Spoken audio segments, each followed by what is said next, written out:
Today is the beginning of the end and the start of a new beginning.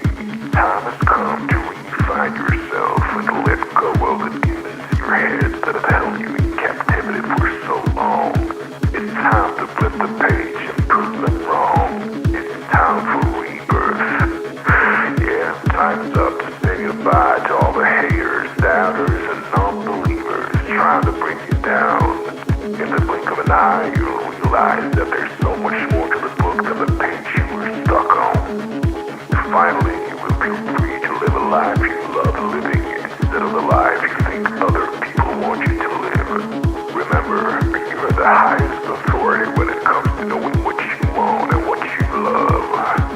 So stop trading yourself for the approval from others. Ladies and gentlemen, weirdos and geeks, please repeat after me. I don't give a fuck.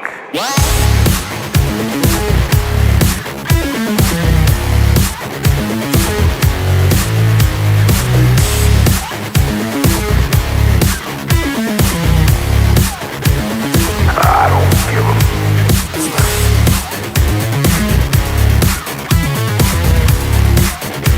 I don't give a fuck.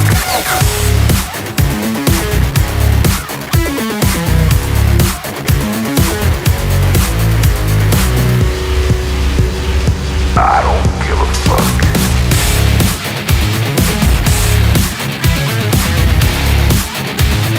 I don't give a fuck.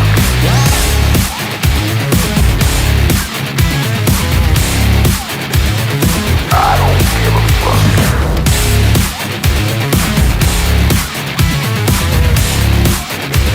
I don't give a fuck.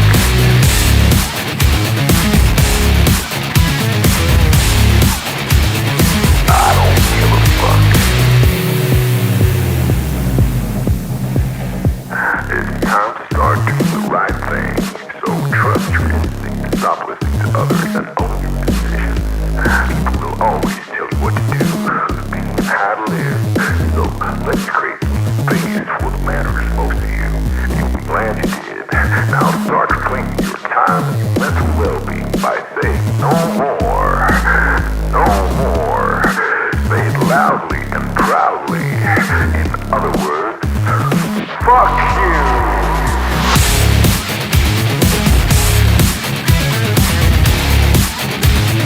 I don't give a fuck.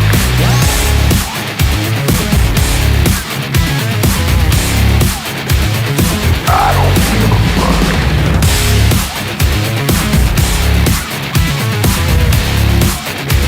I don't give a fuck.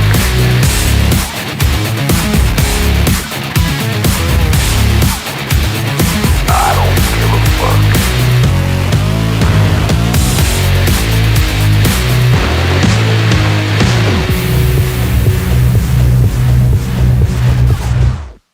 Target acquired. Eagle 1, first strike. You have permission to engage the target.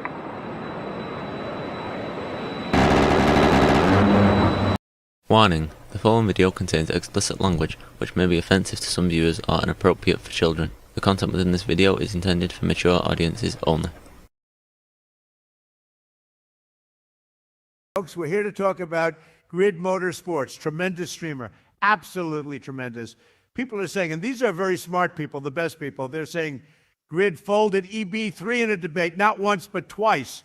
Totally destroyed that son of a bitch. The man was broken, completely broken. Grid is very rich, folks. Very, very rich. He's got vehicles. He's got planes. He's got bitches more than anybody, maybe more than me, maybe not, but a lot.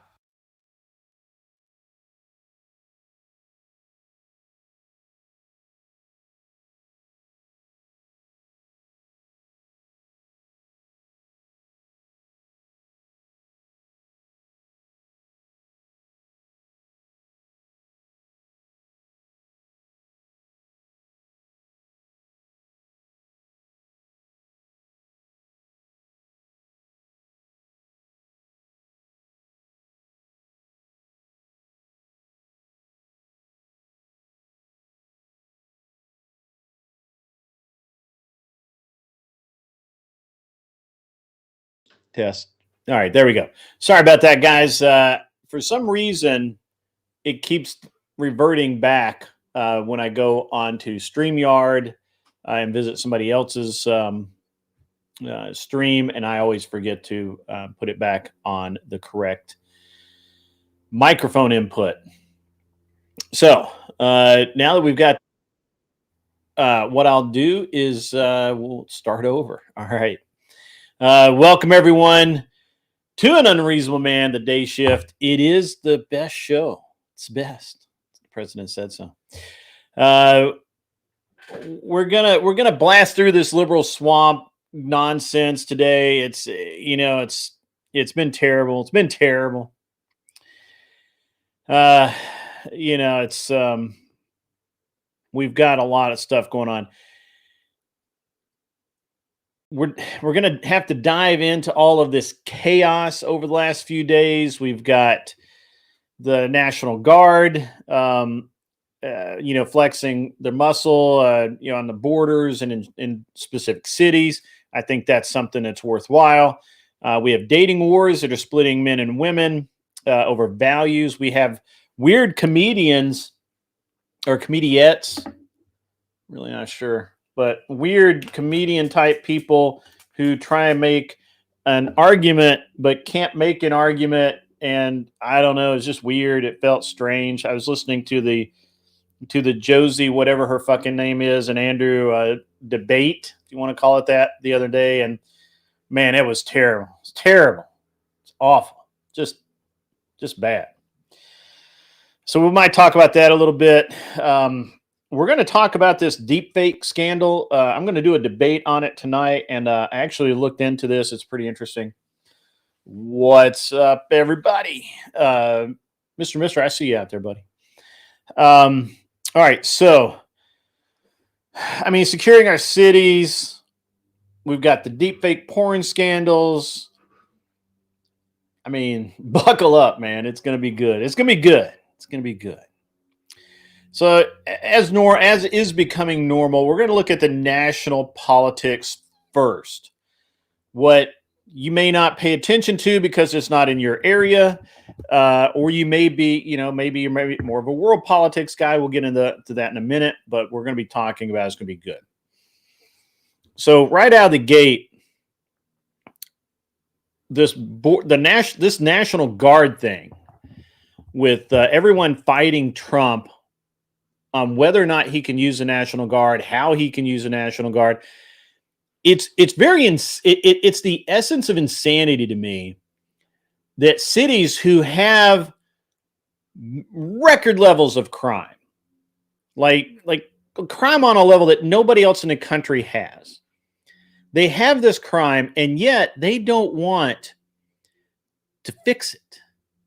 Here is Trump saying, look, I will send in these guys. It's not like Trump's going there, right? Why be mad at Trump? He's not going. He's not showing up. He's not standing a post. These are Americans that are going into your cities, your towns, your districts, along the border.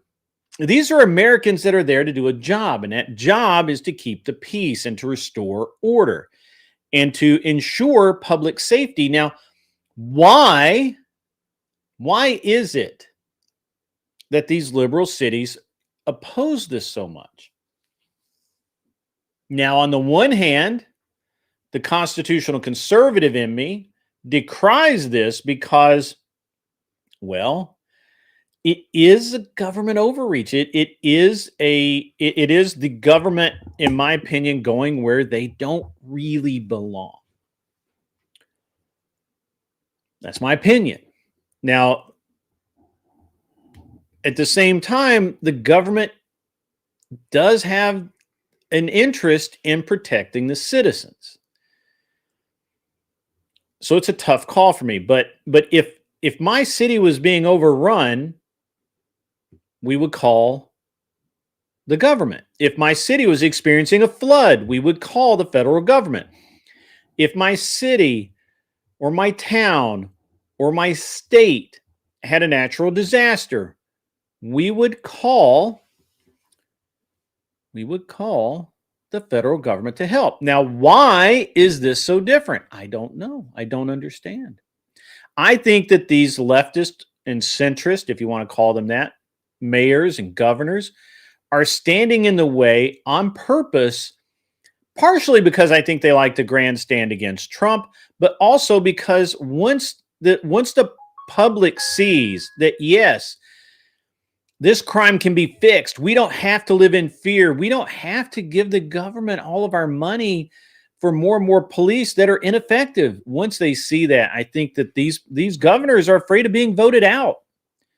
If you fix the problem that they say can't be fixed or that they need billions more dollars to fix, if that problem gets fixed, how does that make them look? Well, I think we all know. I think that we all know exactly how this makes them look. I digress.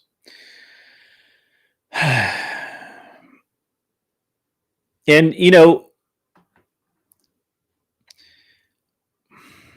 look, there's so much nationally, right? We got to discuss the firing of federal officials linked to alleged election interference, linked to spreading literal corruption during COVID. I mean, are you guys paying attention to the trials right now that are going on about COVID in and of itself, and how these people who knew that there wasn't anything are now getting called out on it. It's very interesting. It's very, very interesting. I don't know that anything's going to be done about it, but I'm excited to see what happens. Exactly. RFK is firing a bunch of these people who supported things for no damn good reason. And he's coming after the people who have been hiding behind the, well, we had to do it mantra. He's coming after them, and he's right to do so. You know, RFK's vaccine testimony, you know, individual choice over the madness, right? Like, these are all the things that we really need to be focusing on. Now, I kind of want to touch on this idea, right, of RFK firing these people. You know, obviously you have Elizabeth Warren and some other people who are saying that, well, they can't really fire these people, right? They're wrong, right? And you know, they're wrong. And the reason is that you can't support that federal officials have that they're bulletproof somehow because they have this, like, this protection, because maybe, you know, they make a decision that affects millions of people, but they don't have to pay for it, right?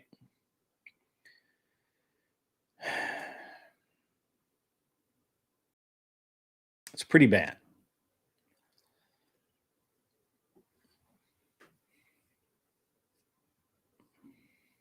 I mean, RFK is testifying before the Senate. All of his testimonies on vaccines, and, you know, how on the vaccine policies his vaccine policies promote individual choice over mandates. He is very, very seriously going after people who just supported the mandates blindly with no information. We don't know what it does, but we're going to put it in place anyway. Absolutely. That's it's a big deal. It's a big deal. I had a note here. I'm trying to find it where that was talking about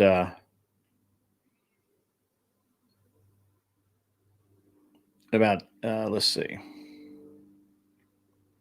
Gotta go through my notes, guys. Sorry.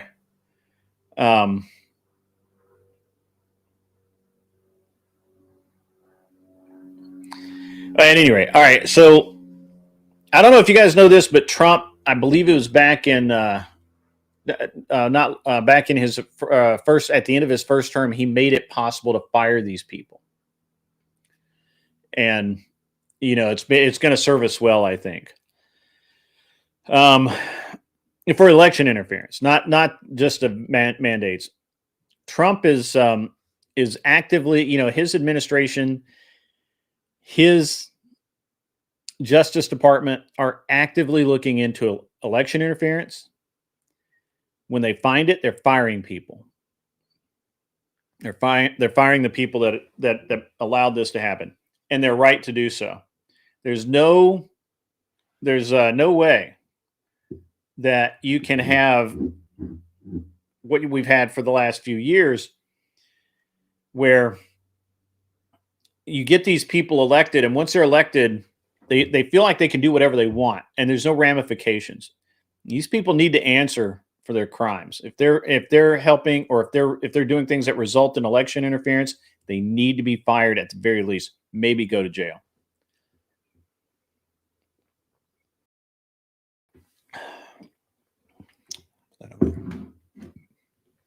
Root beer.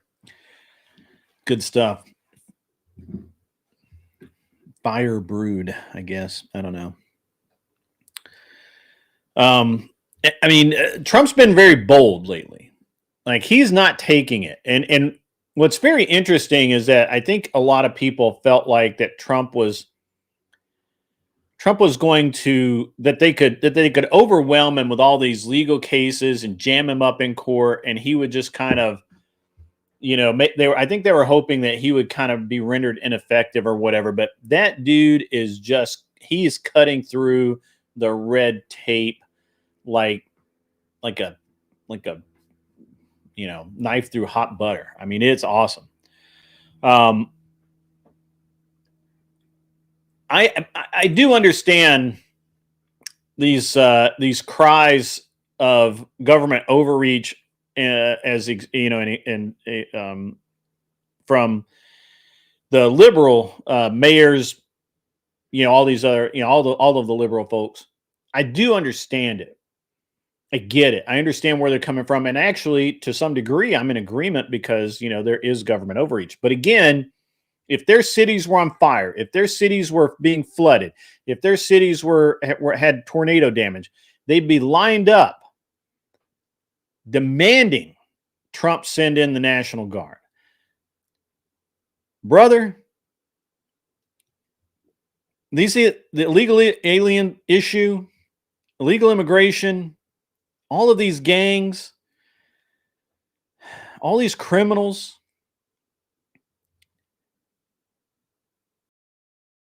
the crime, that's an emergency. It is an emergency, and he's absolutely right. And so, and look, what we know about election interference is Cold War, guys. Cold War. This is where we're at. We know for a fucking fact that in Atlanta, the mayoral race between 3 candidates in the primary, using electronic voting, that the machines were rigged so that only 1 vote out of 4 went to the actual candidate that got it. The other votes were distributed between the other 2 candidates. The way that they found it, and the reason that it was investigated and the way they tracked it down, is the woman the woman that was a candidate for mayor got 0 votes in her own district, where she knew her and her husband had voted in their district. She got 0 votes there. So demanded an investigation, demanded a recount, and it came out that the machines had a programming error, had been cheated up, so that, again, only 1 out of 4 votes for that candidate actually went to that candidate. The rest were distributed between the 2 other opposing candidates. We also know that in, I believe it was Vermont or Virginia, where they had voter fraud as well in a governor's race. This was, I believe, the left attempting to see if, with the enhanced scrutiny that these elections are getting, if they could cheat. The results were that they could not cheat. The machines, once the machines were checked, they were caught. Once the ballots were checked, they were caught. I do agree with President Trump that Colorado going to an all mail-in voting system, that is ripe for fraud. You no longer have you don't have a state at that point. You do not. The only thing that ensures your status as a legitimate state is the ability to hold proper elections. And now you cannot. I agree with President Trump on that. I'm glad that he moved Space Force from Colorado to Alabama, and I don't really care if people are unhappy that this is a revenge move or whatever. Who cares? If you're not gonna do things properly, if you're gonna have a situation where your elections are so in question because and on purpose, then fuck you guys. Don't come play with us. Right? Don't come play with us. Because you're not a legitimate state. You're just not. And I have no idea why they went to mail-in voting in the first place. That's retarded. That's absolutely stupid. Shouldn't do it. So I don't know that I got a whole lot more to say on that. If you guys want, when we go to the if we get to an open panel portion, then certainly I will hear all comers on this. Until then, we're just going to keep rolling. So now we got to dive into the world politics arena. We're going to talk about the deepfake thing here in a minute. I'm going to separate that out. That'd be awesome, Mr. Alley Cat. That would be super awesome. Grackle, I believe that's only for state elections and not for the presidential election. But I'm not 100% sure. Somebody double check me on that. So we'll talk about world politics really quickly. Sovereignty versus globalism. I'd always rather be a sovereign state than a globalist cabal. That's just me. I don't know. Maybe you guys are different. I feel like we wouldn't be, but who knows?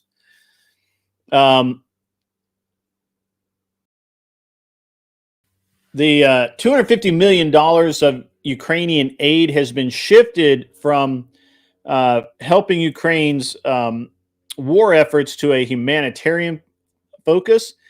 We're now, Trump is pushing for peace talks over war. His voice is being heard more and more internationally. There's more and more pressure on Zelensky to stop being stupid and do and come to the table and be a responsible leader of his nation. We'll find out what happens in the end, but it is admirable that this $250 million in aid has been shifted from the war effort to humanitarian efforts. I really like that. If that's actually what happens, I hope it is.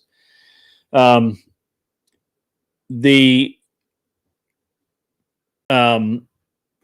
I don't normally talk about Israel, but we do have to recognize that their hostage recovery evidence or efforts are more along the lines of self-defense at this point than anything else. And I don't know what more to say about that. It is a tragedy that that more and more hostages, it's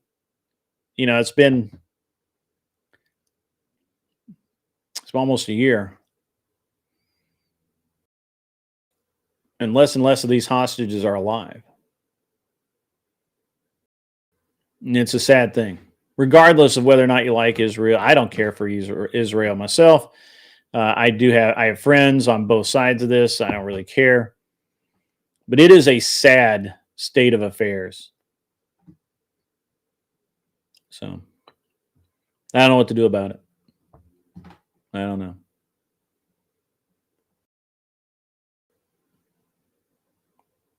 Anyway.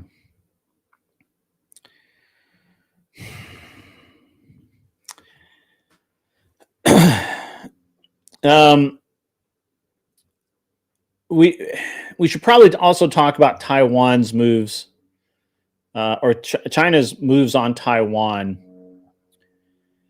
I don't know, man. I go back and forth on this. On the one hand, on the one hand, look, if you believe in force doctrine, then might makes. Whether it's right or wrong, China has the might to take over Taiwan without our interference, which I do not support. I don't support us interfering in this. I'm not honestly sure how much would actually change in Taiwan if the Chinese did take over. But especially now, the way the country is. But certainly we should be paying attention to that. If you're not aware of it, maybe you should be. You should maybe read a news article or something. And pretty much the last thing going on in world politics worth really getting into is this is not even a specific understanding, or not a specific event. It's an understanding. Here's my thing. Progressives, liberals, moderates to some degree, they keep pushing and pushing and pushing for more and more and more globalist handouts, usually disguised as aid packages or, some kind of investment, whatever. Usually handouts, straight up globalist handouts. And we have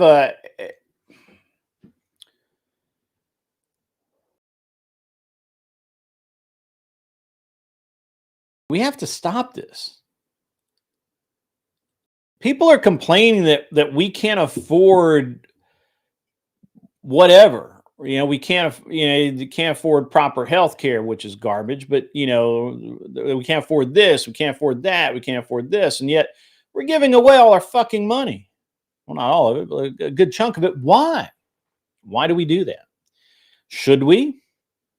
Probably not. Are other countries giving us money? No, they're not.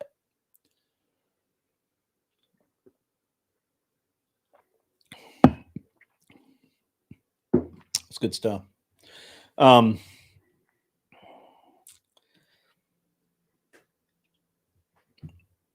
You're going to hear more and more of this, guys. Now, I know that most people listening to this, both live and in the VOD, are going to, they're going to say that, we should help these people out.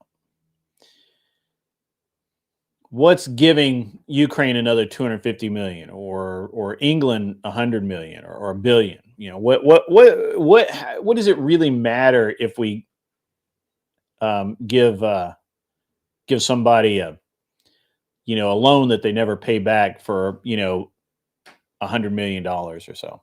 It's root beer,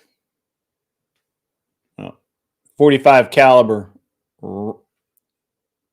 root beer. But thank you, Glare. Appreciate that. I don't drink, man. I've never drank in my life. But at least it's 45 caliber. Anyway, guys, don't get sucked into this, right? Like, this is dumb. When somebody says, well, what's wrong with sending, Germany, X amount of dollars, or what's wrong with releasing the tariff on Germany, right? Germany's our friends. No, they're not. The reason Mercedes-Benz is so expensive in this country is because of the tariff. The massive, massive tariff. Thank you, Claire. Appreciate that. Germany's had a massive tariff on automobiles exported to the United States for decades. All right. If we want them, we have to pay. We pay more than anybody else. And then they tariff our goods. Yeah. Anyway, so it's not wrong for us to try and even that score. And a matter of fact, I think we should. And I really, all of these globalist handouts are draining American wallets. Your wallet. Your wallet. It's not your neighbor. I mean, it is your neighbor's wallet, but it's not your neighbor's problem. It's your problem too. All of these handouts, man, they can't help you. That's right. Harley Davidson could not sell motorcycles in India. The tariffs to import motorcycles into India were so expensive. It was cheaper to build an entire factory there and train people and sell the motorcycles that they built there. The same thing is true. Same thing is true right now. And look, folks, when we don't give out handouts, when we do put our own tariffs in, look at what happens. Mercedes-Benz, BMW, Volkswagen, Nissan, Toyota, they all have plants here in the U.S. They all have factories here. They all make things here to get around the tariffs. But what it does is it provides American jobs. That's what we need. We don't need money coming out of our wallets in aid packages that are never repaid, that basically are slush funds for politicians, black wallets for CIA operations and all of these other things. This is we got to stop this. If you learned nothing from USAID, is that if you learn nothing else from USAID, it should be that, yeah, sure, sometimes those things do good, but a lot of those giveaway programs are funding your local senator, and they should not be. Yeah. Yeah, Hyundai got smoked the other day. They got they got raided by ICE. I don't know if you guys know about that. Hyundai got raided by ICE, and it was ugly. It was not pretty. It was ugly. So as far as world politics right now, I mean, nothing really changes day to day at the moment. I mean, we have little bumps. I would really like to see this peace process in the Ukraine move forward. I just think Zelensky, just not enough of his people have died yet. I'm just going to tell you that. I just think that's what's up. So make of that what you will. All right. Now we're going to talk economics, folks. It's rough. It's rough out there. It's rough. As we just talked about, we got the tariffs, the rescissions of various taxes. Basically, what they're doing is what Trump seems to be doing, looks to me like he's doing. I don't know if you agree or not, but for sure, it really seems like Trump is really on the side of the American worker. It really, really seems like he is pro-American business and pro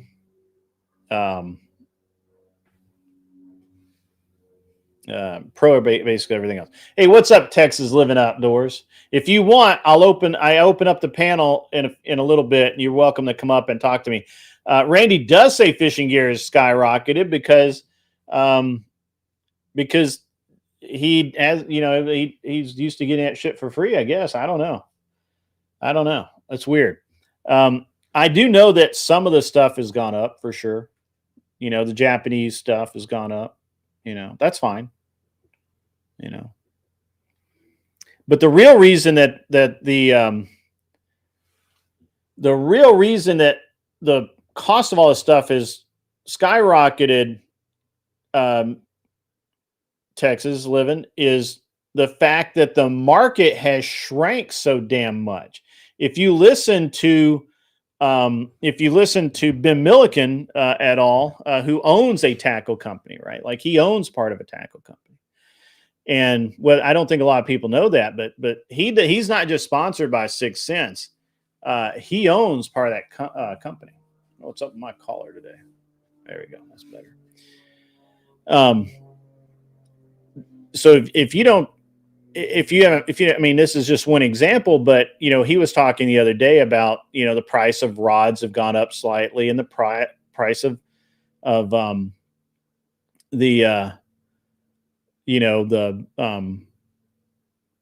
fact that price on things have gone up, but it traces back to, yes, Texas Living is right, traces back to COVID and YouTube channels and a gigantic amount of people with spare time to go fishing, and so they went and they just bought so much of it. Now there are less people buying. You know what happens when you're selling less of something in general? To cover your cost, prices got to go up, brother. It's the way it is. I noticed that Shimano has raised the price on some reels. Some of the reels have gone up $50 over what they were just a few months ago. Now you can still buy those very same reels in Japan for less money. But if they're shipped into the US, everything is costing more. This is the way it is. Now, is that because of the tariffs? Yeah, to some degree. Yeah. Shimano is a Japanese company making products in Japan and Malaysia. And yeah, absolutely. So, but the solution to that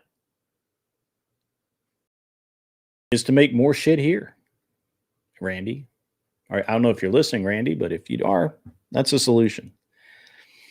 There's potential Fed rate cut coming up, and that'll be a nod to the success of deregulation. If you've been paying attention to that, I'm not going to dive deep into that. It's like an hour conversation to have. Maybe I'll do that another time. But for sure, that there's a high potential for the Fed to cut interest rates, and that's going to be great all the way around. If we continue, as I was saying earlier, to stop spending money globally, if we stop sending out blank checks to countries that probably don't really deserve it, and we just stem the tide of the handout phenomenon, well, there's probably going to be a little bit more money in our market, right? Like, it's just going to be a boost, if you will, to a boost to domestic funds. That's what's going to happen.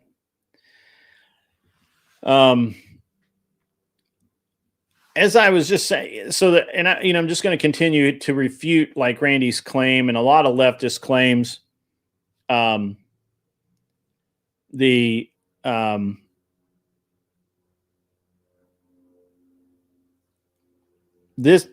claims of cost hikes due to the tariffs, etc. These are short-sighted.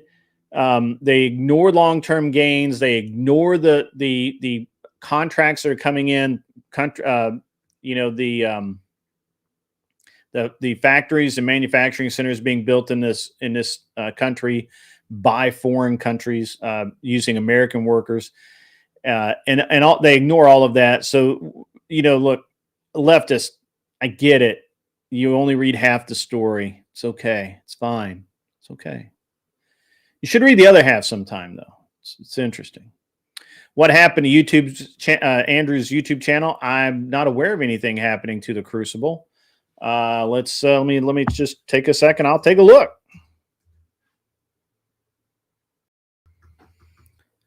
He normally puts everything behind a paywall, so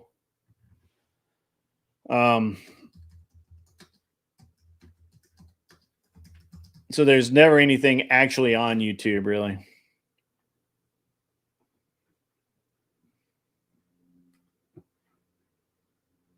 Yeah, it's still there for me.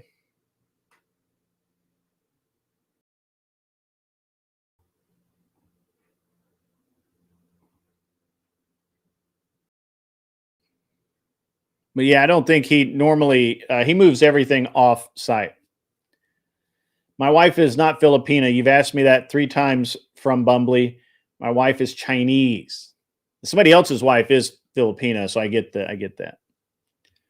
You're working on setting up another religion debate with who, Anson? Who's going to debate religion? Do I think the housing market will start to loosen up? It's loosening up as we speak. It's insane the way houses are super expensive. By the way, I was challenged to find a $159,000 house the other day, or a house for $150,000, and I did actually find that. Let me see if I can find it again. It was. Yeah, there it is right there. Came right up. First one. Boom. I'll share the tab so you guys don't know. So you guys know I'm not making this shit up. There's no playlist anymore. It may be down. You can ask Mr. You can ask Mr. Now, look, I told you guys this. I told all of the experts this. I've said, look, the real estate market is a bubble that's going to pop. I meant it. This is what is, this is what's going to happen.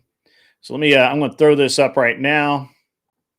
So you see there, $159,900, 3-bedroom, 2-bath. It's only 1,820 square feet, but that's fine. Most important thing, it's on 8.2 acres. This is, it's an older house. It does need some work. Let's take a look at the pictures. It does need a little bit of work, but as you can see, it's not bad. It's got a decent lot. Now, it's a gravel driveway. Some of you folks may not like a gravel driveway. It's got some outbuildings. I believe it's got a really nice shed on the around back. Not bad inside. Does need updating. You can see it needs paint.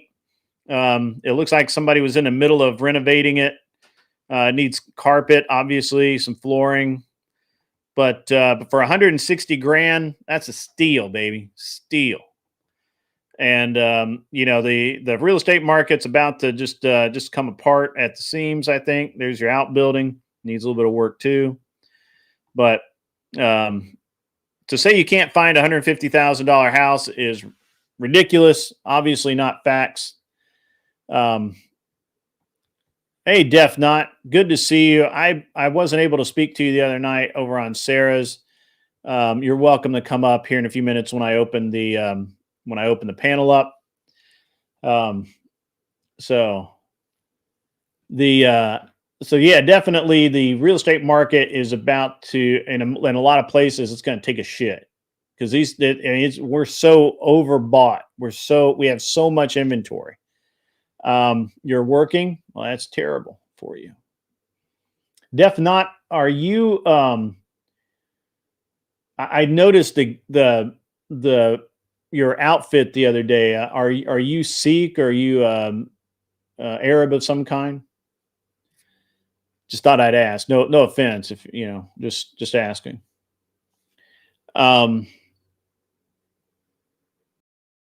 Zach's like, tear it down and put an $800,000 home. Sure, make some money. Why not? Why wouldn't you? Yeah, there is another room to build another. There's enough room to build 3 or 4 houses on that property. So, okay, yeah, corporate job is fine. I would enjoy your opinion on the show. I enjoy everybody's opinion on the show. So,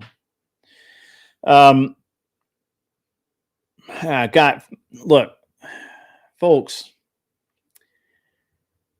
Everybody wants to say the sky is falling, but it really isn't. Hey, what's up, Kinetic Kel? You have internet? You were supposed to not have internet. You're supposed to be off the internet for a week, Kel.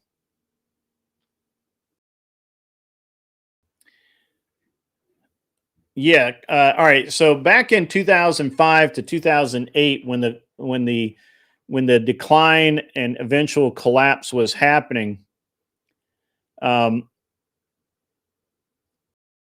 when that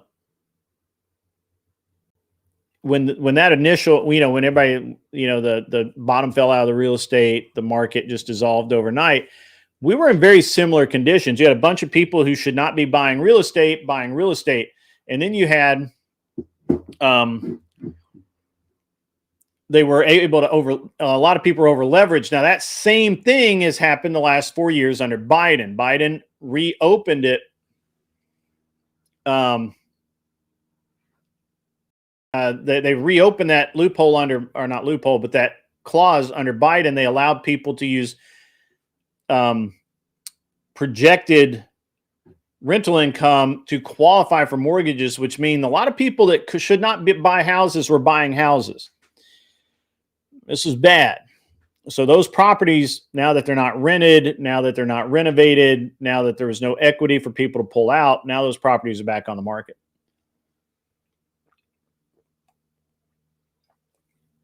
Now, the banks have been doing an exceptional job of not putting a bunch of auction houses on the market. A lot of times when they get near foreclosure, what they try and do is they try and send it out to a wholesaler who will buy the house and on a cash deal and bail the bank out. That way it never shows as a foreclosure, nor does it show as an auction, and it doesn't have the same, it doesn't scare the public. There's no panic. But what we're about to see right now is pretty darn bad. It's going to be bad. There's a lot of houses out there that, people paid way over market for. And now that the market is correcting, you get what you get. If you paid $800,000 for a $400,000 house, sucks to be you. My neighbor just was selling his house. He thought he was going to get $1 million for it. I think he got 800-ish, maybe a little less. The market's just not there. It's just not there. But now is the time to buy. It's almost the ideal time to buy. We're getting really close. We're getting really close to the perfect time to buy. So if you look at 2020, 2021, 2022, 2023, people were paying over asking, $40,000, $50,000 over asking. So you'd like to try and buy in about a year, you probably will do pretty well. What area, not of the country are you in? You can just say a state. You don't have to give a town or anything.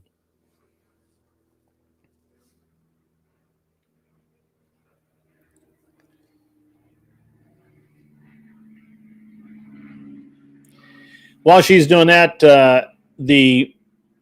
hey, Glenn Lawrence just raided us. What is up? It's starting to be a good time to buy, Arthur Daya. Maybe another, probably another 6 months. Probably be a great time to buy. I mean, I'm looking every day, right? It just depends. If you're looking for a rental, I really actually never really care what a rental costs me because I'm going to use the rent to pay for it, so it doesn't matter.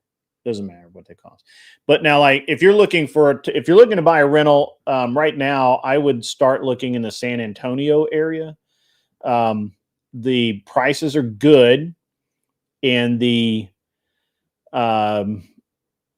it's all good. It's all good. Everything's good about San Antonio. And they're probably going to have a really large population boom because they have a lot of business coming into the area. Welcome, welcome, welcome, Raiders. Good to see you. Good to see you, Waselu. I don't remember you having actually been in my channel before, so that's awesome. You want to be in New Mexico? Def Not. Yeah, Def Not, $300,000 in New Mexico, probably not that high. Yeah.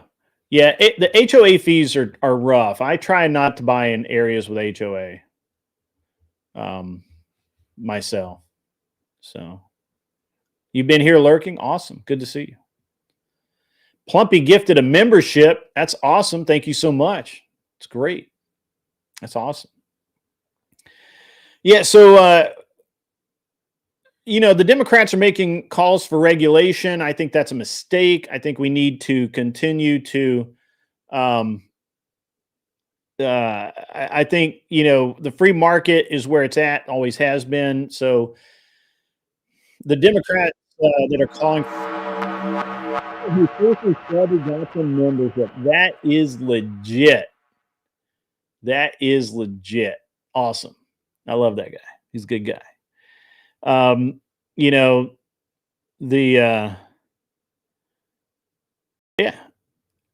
need to, if we can do a few things, if we end the foreign aid that we just keep shoveling out, that'll, boost domestic funds. If we can keep the regulation in control or out of, keep regulation out of certain businesses, we're going to see free markets, but we need regulation in others. One of the regulations that really needs to happen is in commercial, in private bank, not private, but in real estate banking. And that is that, the controls that were set in place for first-time home buyers need to stay, and banks should not be incentivized to make bad low percentage loans. And so that's great. Def Not says she will definitely not buy HOA. If I wanted to stick up my ass, I can DIY that. Oh, alrighty. Okay. All right. DIY, did I miss it? Did you tell me what your outfit the other night, or was it last? I think it was last night on Sarah's was, I couldn't determine what it was. It was like Indian, Sikh, but maybe Arab. I don't know. Help me out there. I like to know things.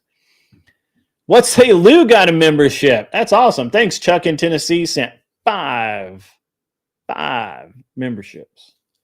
That's legit. I like that. That's awesome, Chuck. Thank you very much, sir. Well, it looked good. It looked nice.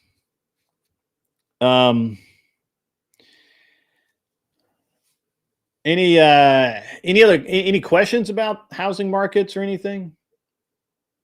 Hey, Rob Noah's wife got a membership. That's legit. That is some targeted stuff right there. That is really cool.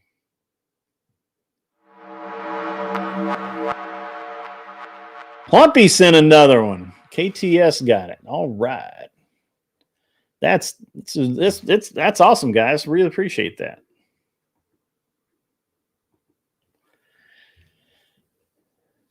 So, I mean, I can talk about real estate. I have to be careful because I can talk about real estate all day, and you guys will get really bored. Let me move on to. Before I move on from finance, everybody take a look at the hot gold. The price of gold is hitting highs almost every day. Zach Diecast, if you have a branded account, you'll never get one. Ava the G got a membership. That's weird, but okay. Yeah. No, Chuck in Tennessee, the housing bubble has popped. It just hasn't. It's just like it just isn't. It just hasn't like burst. It's popped, but it hasn't like burst. It's a slow burn on this one. Part of the reason that we're having this slow burn is because oh wow, that's weird, Zach. But if you have a branded account, you can't get them. Yeah, gold is over the edge, man. Like it's crazy. I don't think it'll ever level off permanently. I think what you're going to see, Def Not, is you're going to see that the houses are going to return to somewhere near inflated, or adjusted for inflation cost, right? So, like, if a house was $250,000 in 2020, right now it's probably $600,000. I think you're going to see that value shrink. And it'll probably hit where it should be, which is probably right around, 400, 375, something like that. Now, the problem is, or the opportunity for most buyers right now, to be honest with you, is that, I'm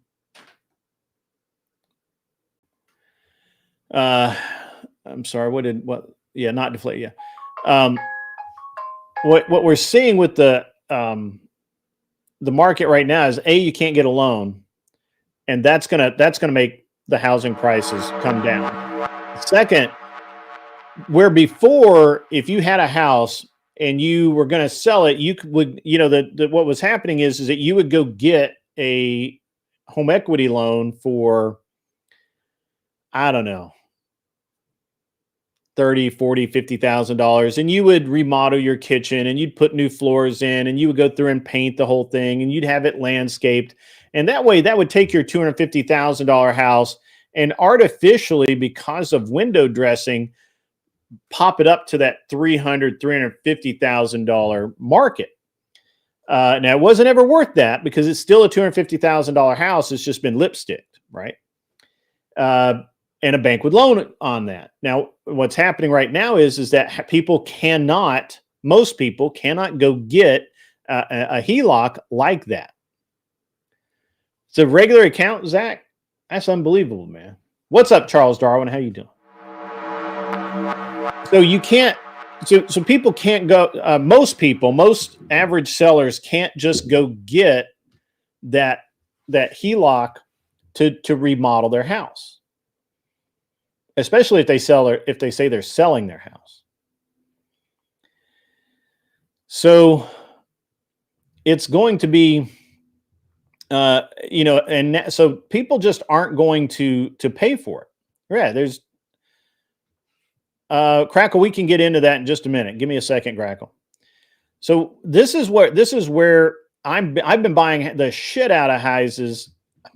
I've been buying the shit out of houses in Columbus, Ohio, where people literally cannot go and get a HELOC, fix their house up, and then sell it. They're selling it as is. And since I'm buying houses that are, not move-in ready, but people are living in them and they just need a little bit of work. I've been buying those houses for $215,000, $185,000, $250,000, whatever. Now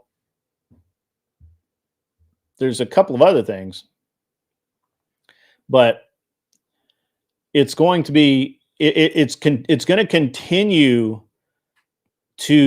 the market's going to continue to get worse. It's not going to get better for a while, my opinion, because quite frankly, the average human being right now cannot go borrow it. They can't go borrow the money.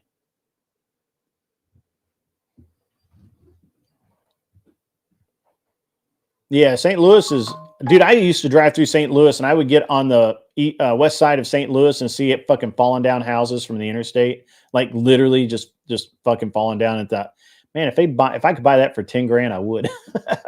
So, but yeah, It's Joseph, you think it's softened a bit, but you don't think it's gonna. You don't see the bubble pop. Just wait. Just wait. You need to understand that more than 30%. I haven't checked recently, but the last time I checked it was over 30% of home mortgages were in negative equity. That means they owed more on the house than they could sell it for, which is another reason why people can't buy houses. They can't sell the house they're in and go buy another house.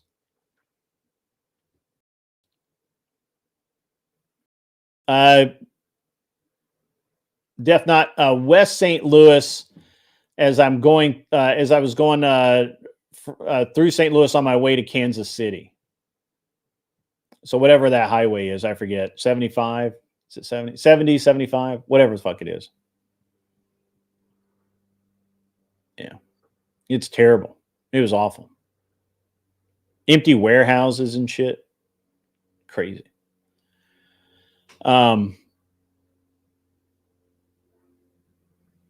Yeah, we have property taxes here, Charles Darwin.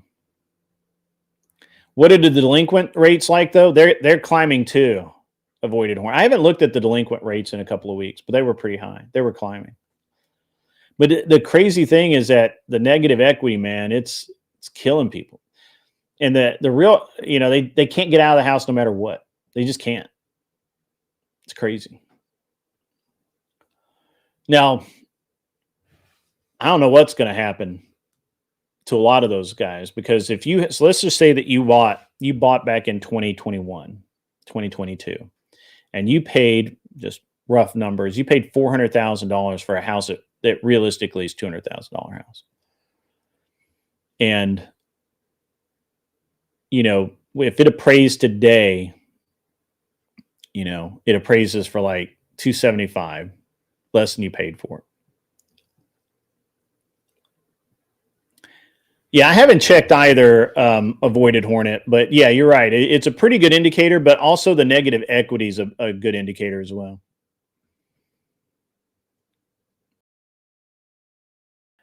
I'm waiting for Tennessee to repeal property taxes. We barely pay property taxes here, so I don't know why we bother. So, but yeah, it's going to be interesting to see. Did I see the Progressive Victory official Twitter meltdown? They fired Mr. Wu. I don't know who that is. They said all streamers involved were doxxed. They left out that it was FEC law, names be recorded and published. Wow. Oh, okay. Okay. No, I didn't see that, Mullet Baby. I need send me something on that, would you? Plumpy sent another membership, and Mistake Theorist got it. Awesome. Yeah, Chuck, Tennessee's talked about it several times. That there's not a lot of motivation to, because they're really, really low. Yeah,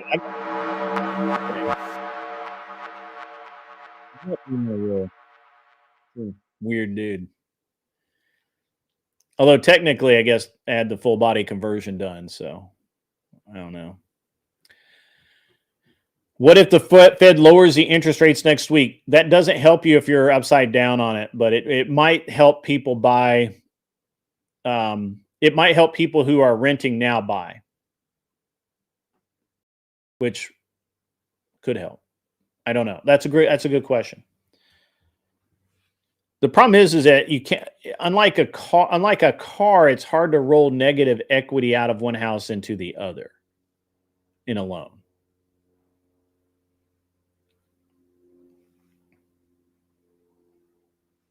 We don't have a state income tax, avoided hornet.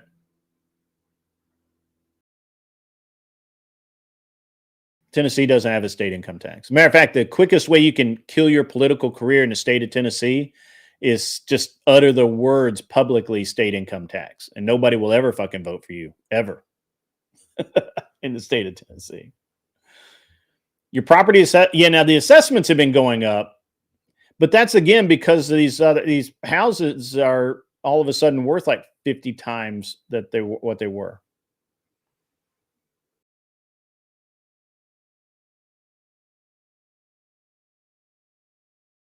Yeah. Yeah, we don't have that. We don't have that stupid. We don't have that stupid state income tax here.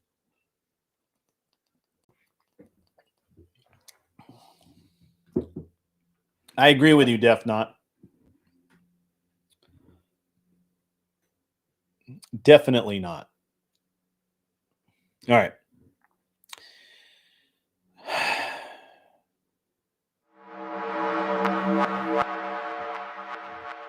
How do I personally feel about investing in AI?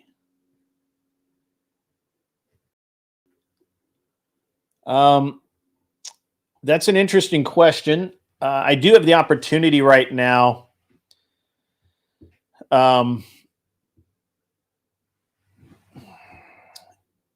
So I do have the opportunity to invest in the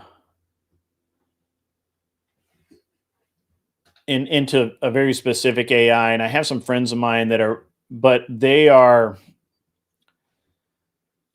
man, I can't say too much.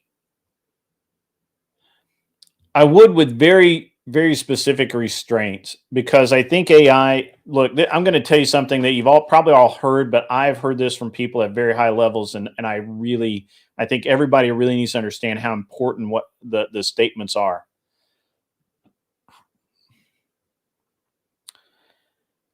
AI is going to make a lot of jobs that people have relied on for the past 20 years to avoid actually working. Those are going to, AI is going to make those jobs obsolete. A lot of them. When that happens, the tech industry will be more efficient than ever. However, there will be a lot of tech weenies out of work. It's just the way it's going to go. I'm sorry, I can't do anything about it. It's already happening. Do I think that it's going to be able to make all humans obsolete? No. Do I think it's going to be able to make factory workers obsolete? No. Do I think it's going to be able to make maintenance workers obsolete? No. I think it could make those type of jobs so much more efficient that the number of actual humans involved will be lower. I do think that. I've been told, and I believe that the biggest area that's going to be affected by AI is going to be in the realm of coding, tech writing. It's already basically dominating the tech writing sector, and other areas like that. And it's going to be rough for a lot of people. So Charles Darwin says his last job was with a tech company. They all got fired. That's pretty normal in tech, honestly. So, yeah, I think Mullet Baby, I think that you're pretty close here. I think you're pretty close. I think that AI is going to be the next boom and bust cycle. I think it'll be that. I think it's going to boom, and I think it's going to level off, right? Like a lot of things. This is why jobs in the blue collar trades more recession proof. Absolutely. AI can't frame a house or pour concrete. True. You can't do that.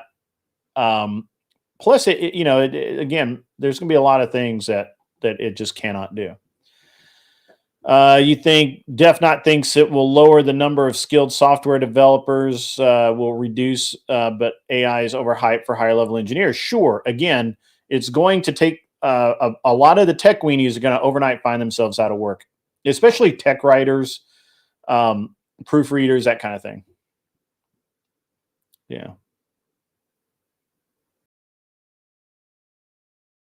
Digital denizen, AI is a marketing term. It's already caused a bubble in the tech market. Sure. Yeah, for sure. Yeah, I just listened into an investor conference about AI, and I can't really talk much about it, but it's pretty interesting because it's different than what I thought it was going to be, for sure. So, all right, guys, just really quick, I want to get back into the. Oh, by the way, remember that gold is at an all-time high. You know what? You know, the last time gold was at like an all-time high and the real estate market was struggling. You know what happened? within a year. That's right. That's right. The housing crash. That's right. The banks just don't want another housing market crash because it just destroys them for a year or two. Yeah.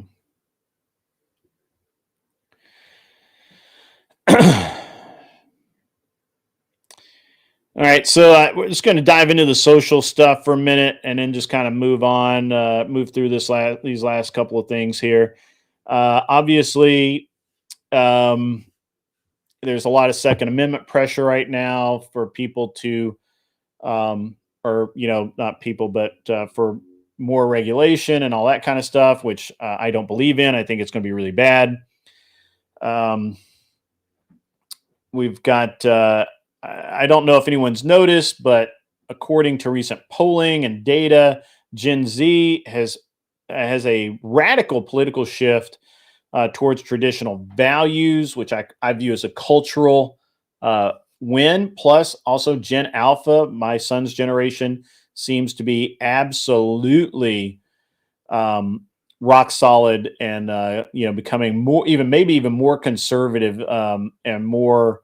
Maybe even more libertarian at the same time than Gen Alpha or Gen Z like me, or Gen X, pardon me. And we got, let's see. Yeah, I don't know. All of these normal leftist talking points, climate change, immigration is good, and gun control, those are all garbage, and just standard leftist talking points. We don't care about those, and I don't think that they have the voter support that they think they do. I think that their claims of having voter support is vastly overblown. Plus, I also think and I kind of want to tie that into the Democrats' latest claim of unfair tactics of various kinds actually are it's just voter support. How did Hyundai get away with 475 illegal workers in Georgia? It's Georgia, bunch of rednecks down there. I do like it. I think you're overstating the issue. I think literally my son, all of his friends, there's a lot of people, that a lot of young people today, I think are, now we're talking like 15, 16, 17-year-old kids. They're pretty conservative. Now, they don't like to call themselves conservative because of the connotations that they relate too much to their parents, but they're pretty conservative. All right. Let's see what else we got here. We got, we got midterms coming up. I think, I personally think the Republicans are going to slap in 26. I think it's going to be hard for the Dems to come back. I know that avoided Hornet. I know you guys really want it to be the other way. But I'm sorry. I just, even if because everybody's been saying, well, Trump's got to end this war or we're going to lose out on the midterm elections. I don't think it matters. I think the people who would vote for conservatives are going to vote for conservatives anyway, whether or not the war ends, because it's very apparent that Zelensky is clogging up the process, and I just especially if we get the rate cuts and everything else that Trump said he's going to do, man, telling you, it's going to be a smackdown midterms.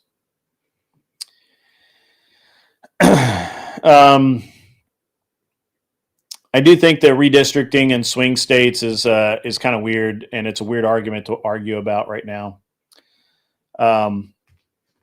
Right, exactly. Digital Denizen is right. It's not like they're the anti-war alternative. They absolutely 100% want to continue the war. That's crazy. I'm going to talk about the girl on the light rail. I'm gonna I'm going to talk about that here in just a minute. I'm just trying to burn through the. I got like, dude, I got a lot going on. We've had a hell of a weekend, brother. We have had a hell of a weekend, man. Yeah.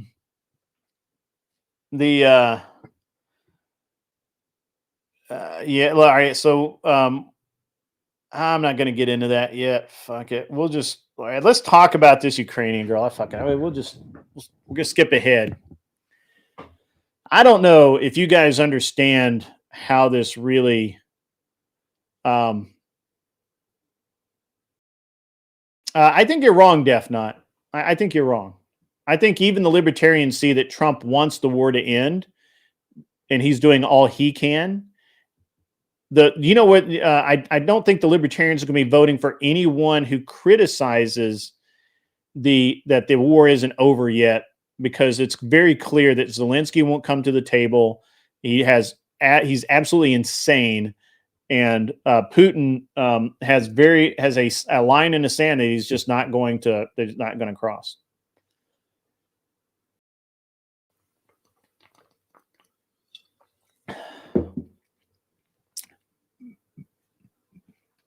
All right. So this is something that boggles the fucking mind.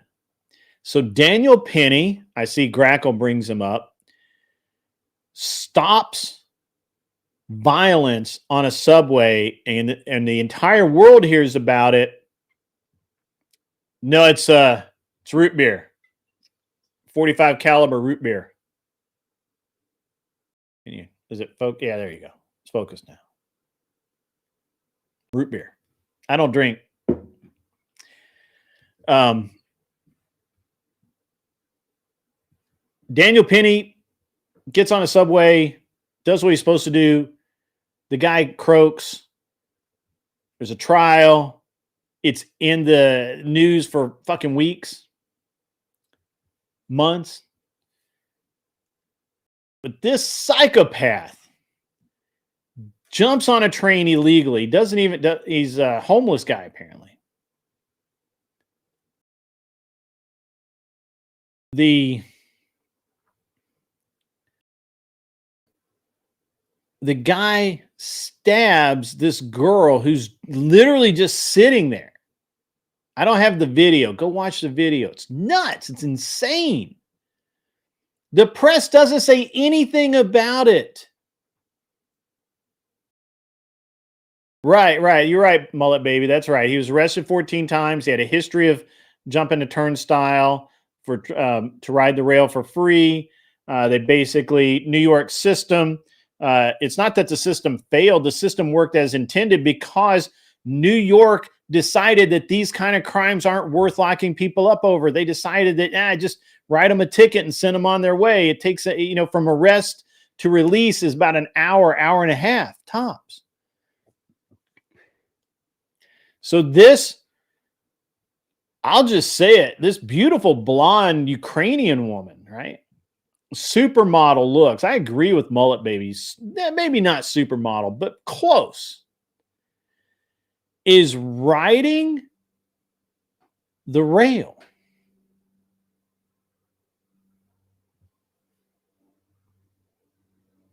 Oh, is it North Carolina? I thought it was in, yeah, you're right. It is North Carolina. That right. You're right.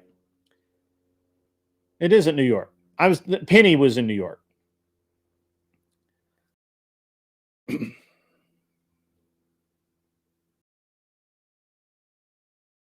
Nobody said a word. It wasn't in the press. Nobody cared.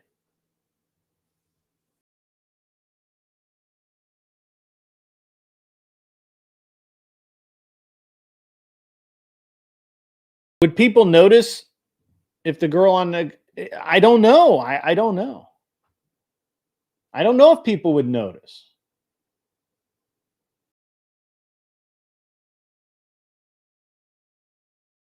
But it's a shame that that this happens, and it just, the press is so busy covering political garbage and being biased that this is what we get.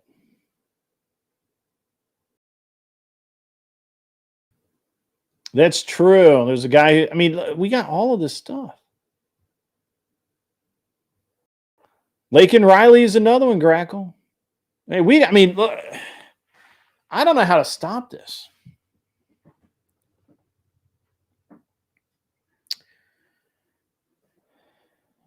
I'm sorry. I'm tracking two conversations one time. You recall Trump shitting on Putin a few months ago, but I haven't followed much since then. All I know is war's still there. Right. So Trump extended the idea of peace, the terminology, the terms of peace. Putin, he left it on Putin, and as far as I know, Putin kind of sort of in the terms, but really, it's Zelensky who apparently won't sit down at the table, and it's going to be interesting, right? It's going to be very interesting. All right, guys, it is 1:20. I'm going to open up the panel. So let me go to the mod chat. If you would like to come up and interact with me and others, all you have to do is go over to my Discord, go to the waiting room. It's a little tab. It says waiting room. Go over there, say, hey, I would like to I'd like to pop up on stage, and they'll get you a link and you can come on up. Do remember to use Chrome, because apparently Windows and the software I use do not get along.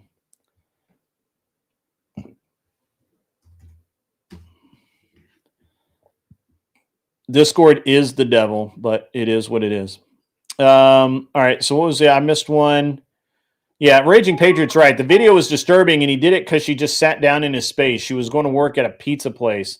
It was insane. It was insane. He did it because he was insane. She's a vexing feminist who is not an idiot. Are you a feminist, Def Not? Moreover, are you a vexing feminist?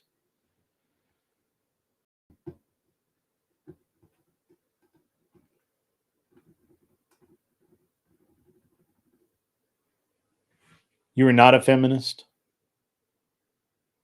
Well, you have to understand that Anson believes everyone is a feminist.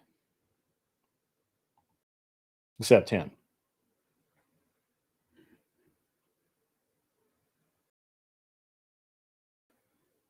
What, seriously? He's got a GoFundMe and it's raised over $10,000 for what? He killed that woman.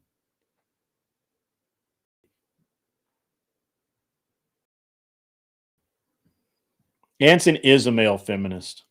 It is true. While I wait for people to wander up and hang out with me.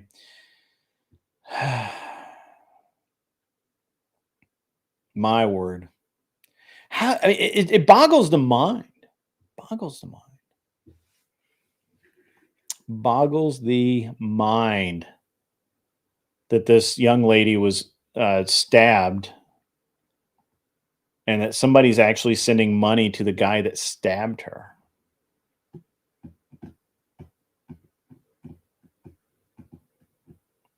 They just pulled it. Good job. Good job, GoFundMe. Good job. I usually am annoyed with GoFundMe, but in this case, they're doing what's right.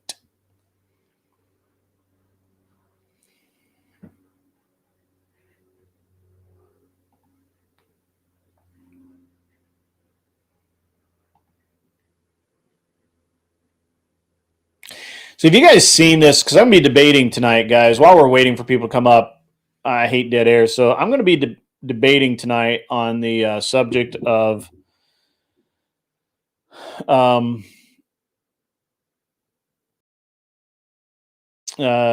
deepfake being used to more or less harass people by using their likeness without their permission to make risque videos.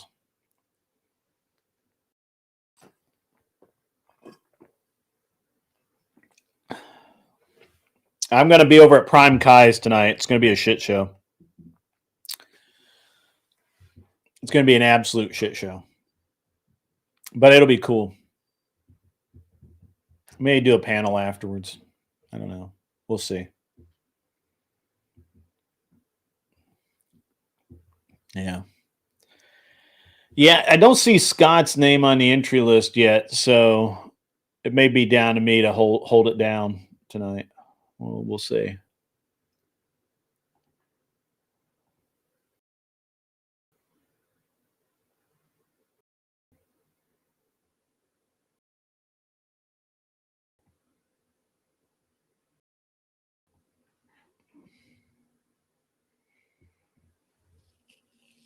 What's up, Mikey Balls? Good to see you, my man.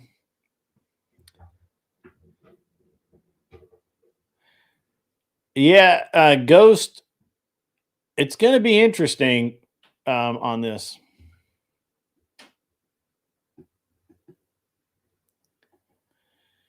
I love it. I love it, Chuck. I've been raving about it since Friday.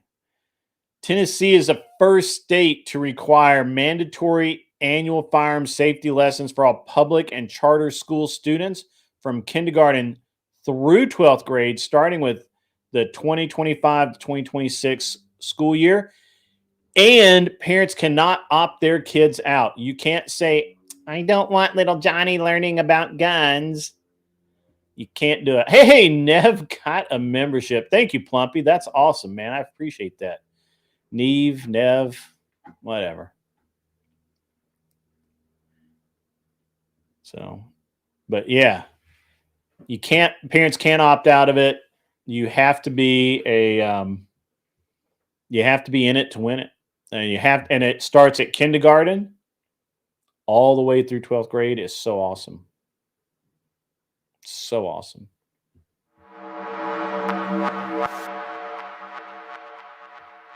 So good.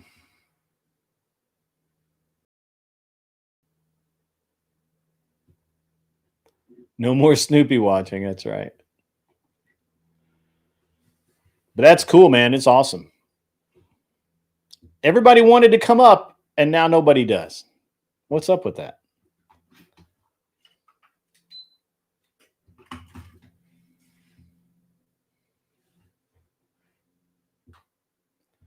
Def Not has a weird accent like she's from Russia.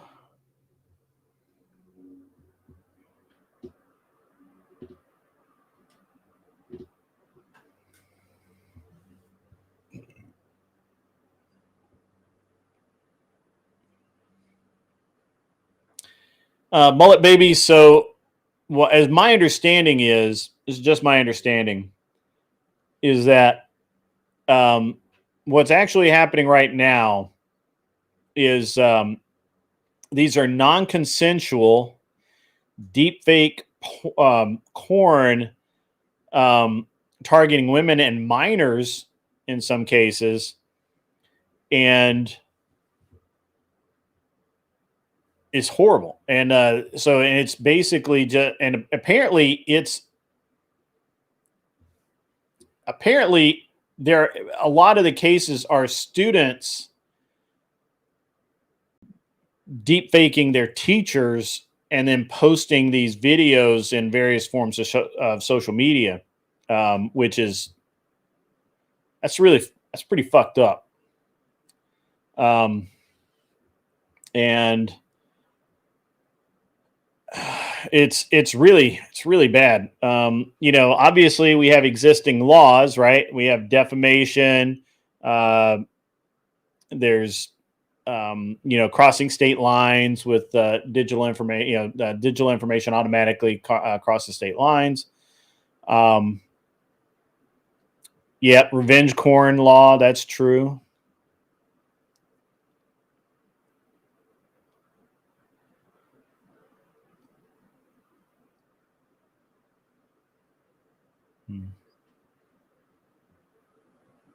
Are you Russian or Ukrainian, Def Not? I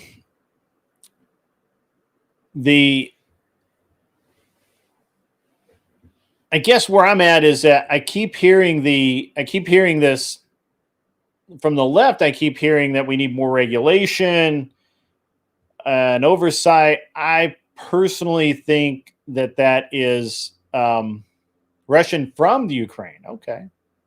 Interesting. One of my really good friends is from Ukraine, and he's been here a long time.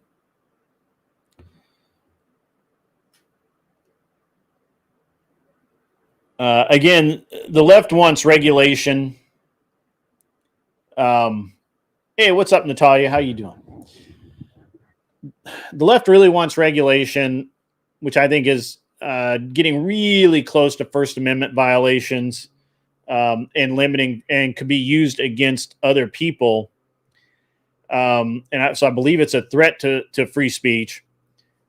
But I do believe that tech self-regulation, these being able to, have these tech companies self-regulate, who uses them, what kind of deep fakes they can generate, and things like that, is probably currently the best we could do.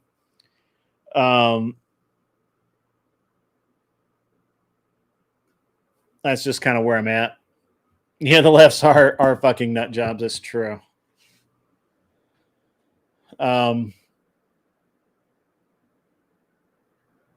Yeah, what percentage similarity? Yeah, right. Yeah, I mean, I think it could be. I think it could literally. I think this is more of the tech industry self-policing itself.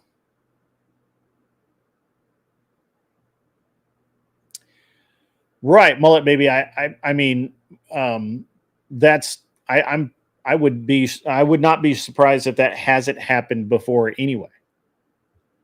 So we have hoaxes all the time now, because most people get their news in a digital format, and anything digital is fairly easy to manipulate. I mean, there's always, you guys probably don't remember this, but a few years ago, the most popular thing was to announce that some star had died or had a car accident or something. And people would just run with it. Like they just accept it as fact. They don't even check into it.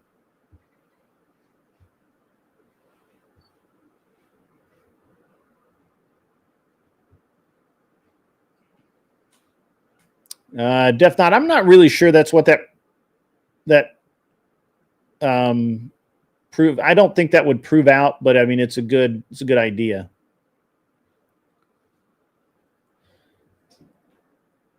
It's a good idea. Nobody's coming up. I'm just going to keep monologuing. That's awesome. I like it.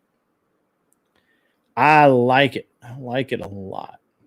I like it.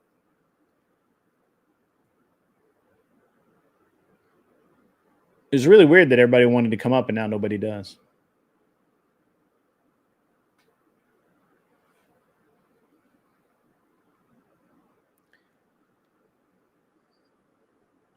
Why does the left that is so anti-government want more government? And they're not anti-government. There really is not. There's no. She's probably done at Starbucks, Plumpy. Oh, there's Kel. She would if she had more than a bar. What's up, Kel? That's funny.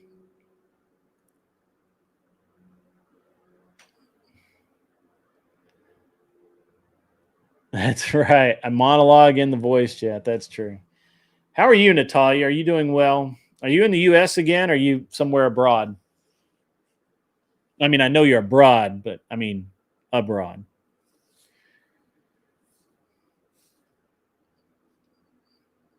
Yeah, I got 2 debates this week, guys. The first debate is tonight. I'm going to be going up against the guys over at Prime Kai's. We're going to be debating this deepfake issue and some of the, which is why I'm really not trying to get too deep into it, because I don't want to give away my positions. But definitely, the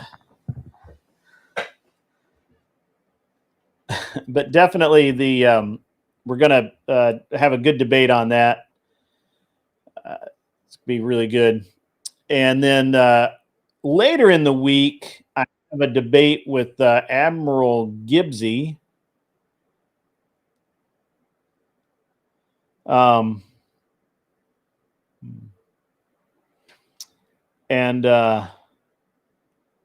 that's going to be over why do the Democrats love the equivalent to what is basically modern slavery?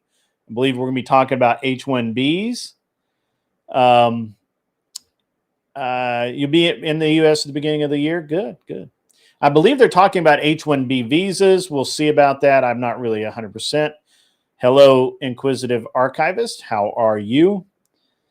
So it's going to be really interesting and really good to see that argument to unfold. That's going to be Grackle Soy Pill is in that argument. Yeah. Let me give you the list of people that are going to be involved in that. Currently, we have, I don't know this person, Bones of Doom. I will be debating. This is a panel debate. It's Thursday night. We have me, Admiral Gibbs, Bones of Doom. I don't know that person. Fabian Liberty. It's going to be awesome. Tyler, ADE. Malicut, whatever this person's name is. And then the Soy Pill. We will be debating why do the Dems love the equivalent to modern slavery, which is obviously H-1B visas. So can't wait. Who's blowing me up? Somebody's using my real phone number.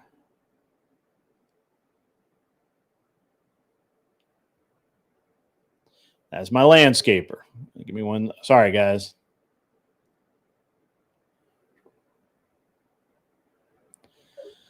And the house cleaning lady for the lake house. Pissing on himself was why Jack Kerouac wasn't invited. That's funny. That's probably also true.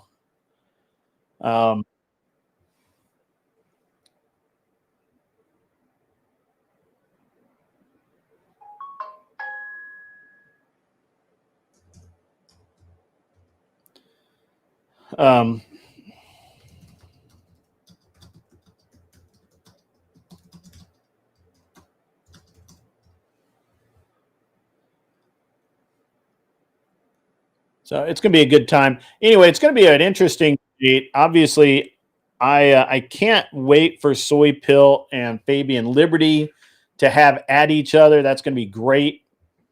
While I'm taking this time, I think Gibbs is going to come up here in just 1 second. But while I've got the time, I want to remind everybody that you need to come to DebateCon. You need to. If you enjoy a good debate, you need to come to DebateCon because I am sponsoring a massively cool event.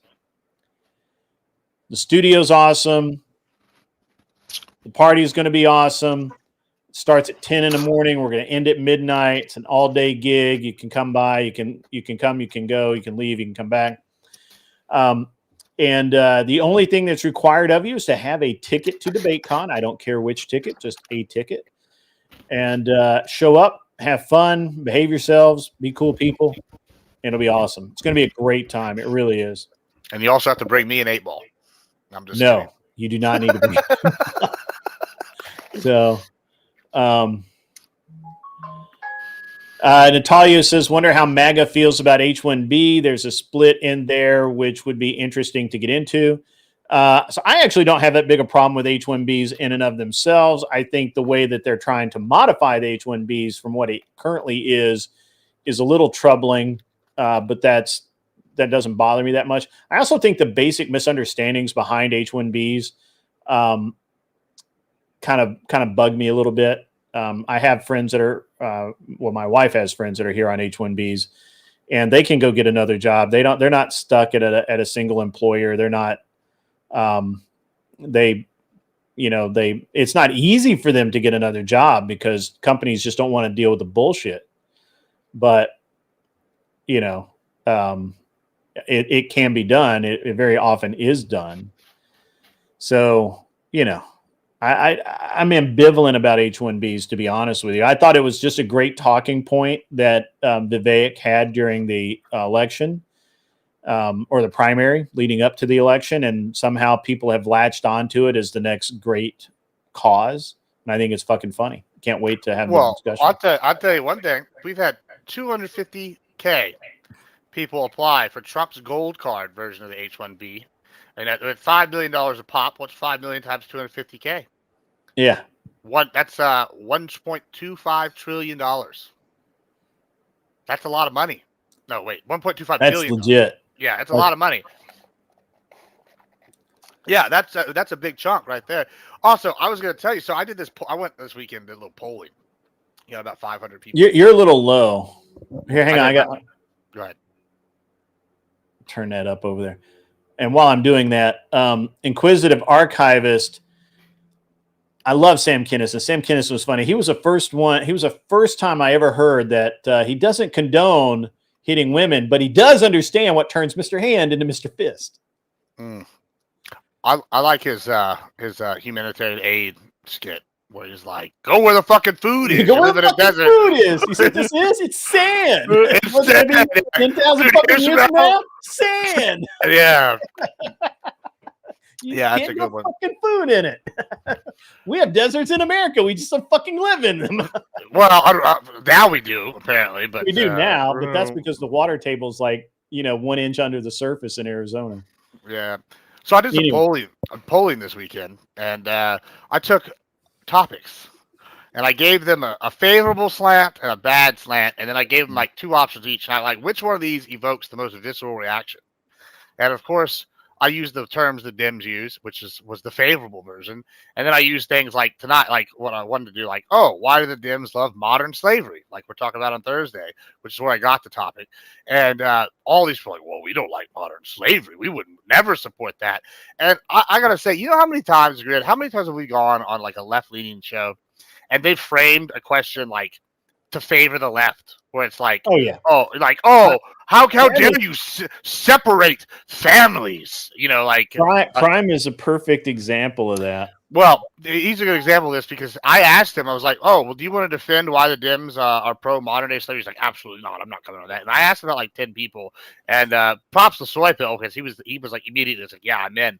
But I asked a bunch of lefties, and they were all like, "Oh, my pussy hurts," and so I'm sitting here like I'm not like dumbfounded because I'll go on all their shows, and like they could give us the most unhonest framing, all their shit, and I'll go on no problem and defend it and be like, "Well," and reject the premise. I'm like, "No, I don't believe that. That's not what's happening. What's happening is X, Y, Z," and then we'll argue it. But whenever you do the same thing to a lot of these lefties, and I don't want to get into this whole like who's getting paid by what, but I did notice something. It does seem like all the ones getting Victory just fired everybody, right? Yeah, well, now they have Chorus or whatever, and they also have Midas Touch and shit. But my point that I was about to make is I find it very interesting that a lot of the people, it was actually all the people and their orbiters that I asked, were all the ones that said no, they didn't want to do this. And I'm like, I wonder if they're taking this to their meetings or like asking somebody higher up than them, and they're like, no, absolutely not, don't go on that show. Like whenever it's like a like right-leaning favorable topic compared to like a left-leaning one where it's like framed in that way, I like almost wonder if they get marching orders. I can't prove that, but because the ones that were like unaffiliated with anything or there's never been a rumor. Like Soy Pill is a good example. I've never heard anybody ever claim that he's been getting paid by anybody, right? He might be, who knows? But like he immediately was like, sure. But like these other people are like, well, I don't know, Papa. I don't think I'm going to do that. That sounds like something I can't put my name on. I don't even want my name attached to that. I'm like, but didn't we go on here like last week? You called me a fascist for separating families. Give me a break. Like, yeah. Well, it's interesting because I don't think I've ever seen I don't think I've ever seen Soy Pill and Fabian debate. This will be epic. Yeah, Fabian's gonna hate Soy Pill. It's gonna be so funny, especially since I don't know if you've noticed. But whatever he's doing, the workout program, the food, or whatever he's doing, he's got like He's got Mega Man energy right now. That dude. No, Fabian. Oh, I don't know. I'll tell you this though. If I had to wager, Soy Pill is a hard counter.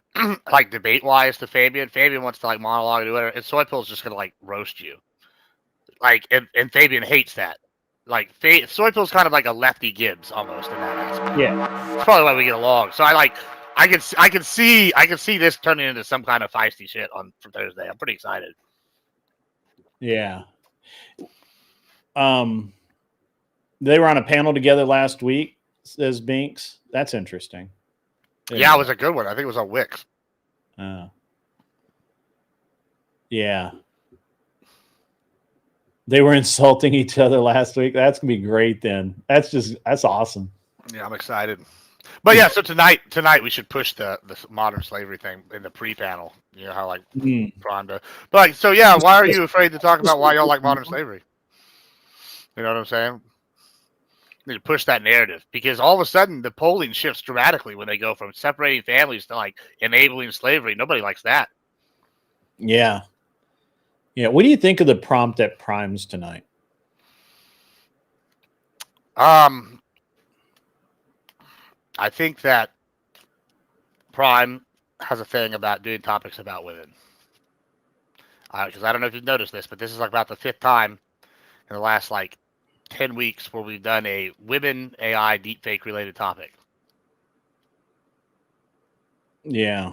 I think that like I don't know if he's got people in his Discord or if he talks to some chicks, but there seems to be like it's a very similar topic to several ones we've had about this, right? And maybe he's trying to appeal to the women this way. I don't know. Well, he's definitely a simp. Well, I got called a simp for doing the Women's Wednesday panel, and I'm like, well, listen here, bitches, you can call me a simp. I got 5 girls on here, and you got no bitches. So who's the simp? You. Like, how you like the way that dictates? Mullet baby. That may be true. Yeah, we got the Dominic Mysterio mullet going on right now. I just need to shave this and just do the stack.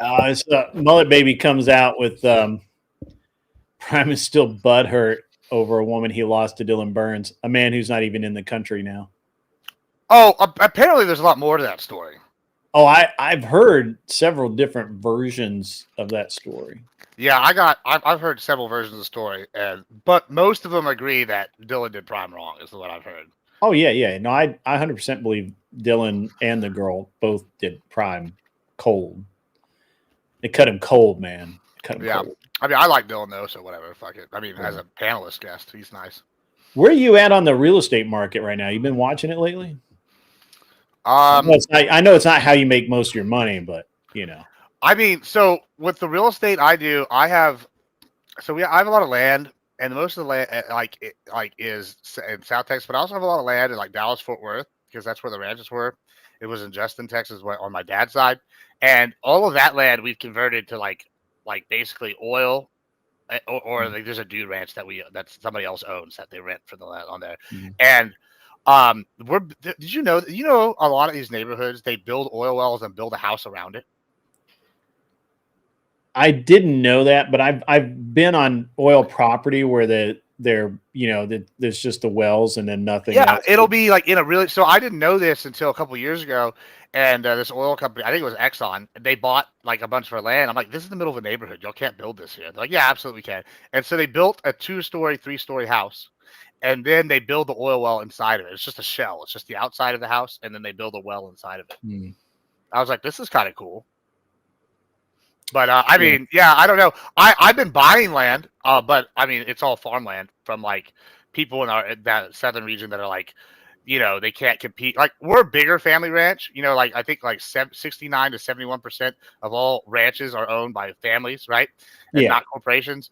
And we're a bigger family ranch, like because like I have my ranch, and then it's part of like another company, like a company that's family owned. So it's like mine, and then the family owns like together. We are all co-owners of this like company that we made, and then it runs all of our individual ranches, and like we go down to whatever.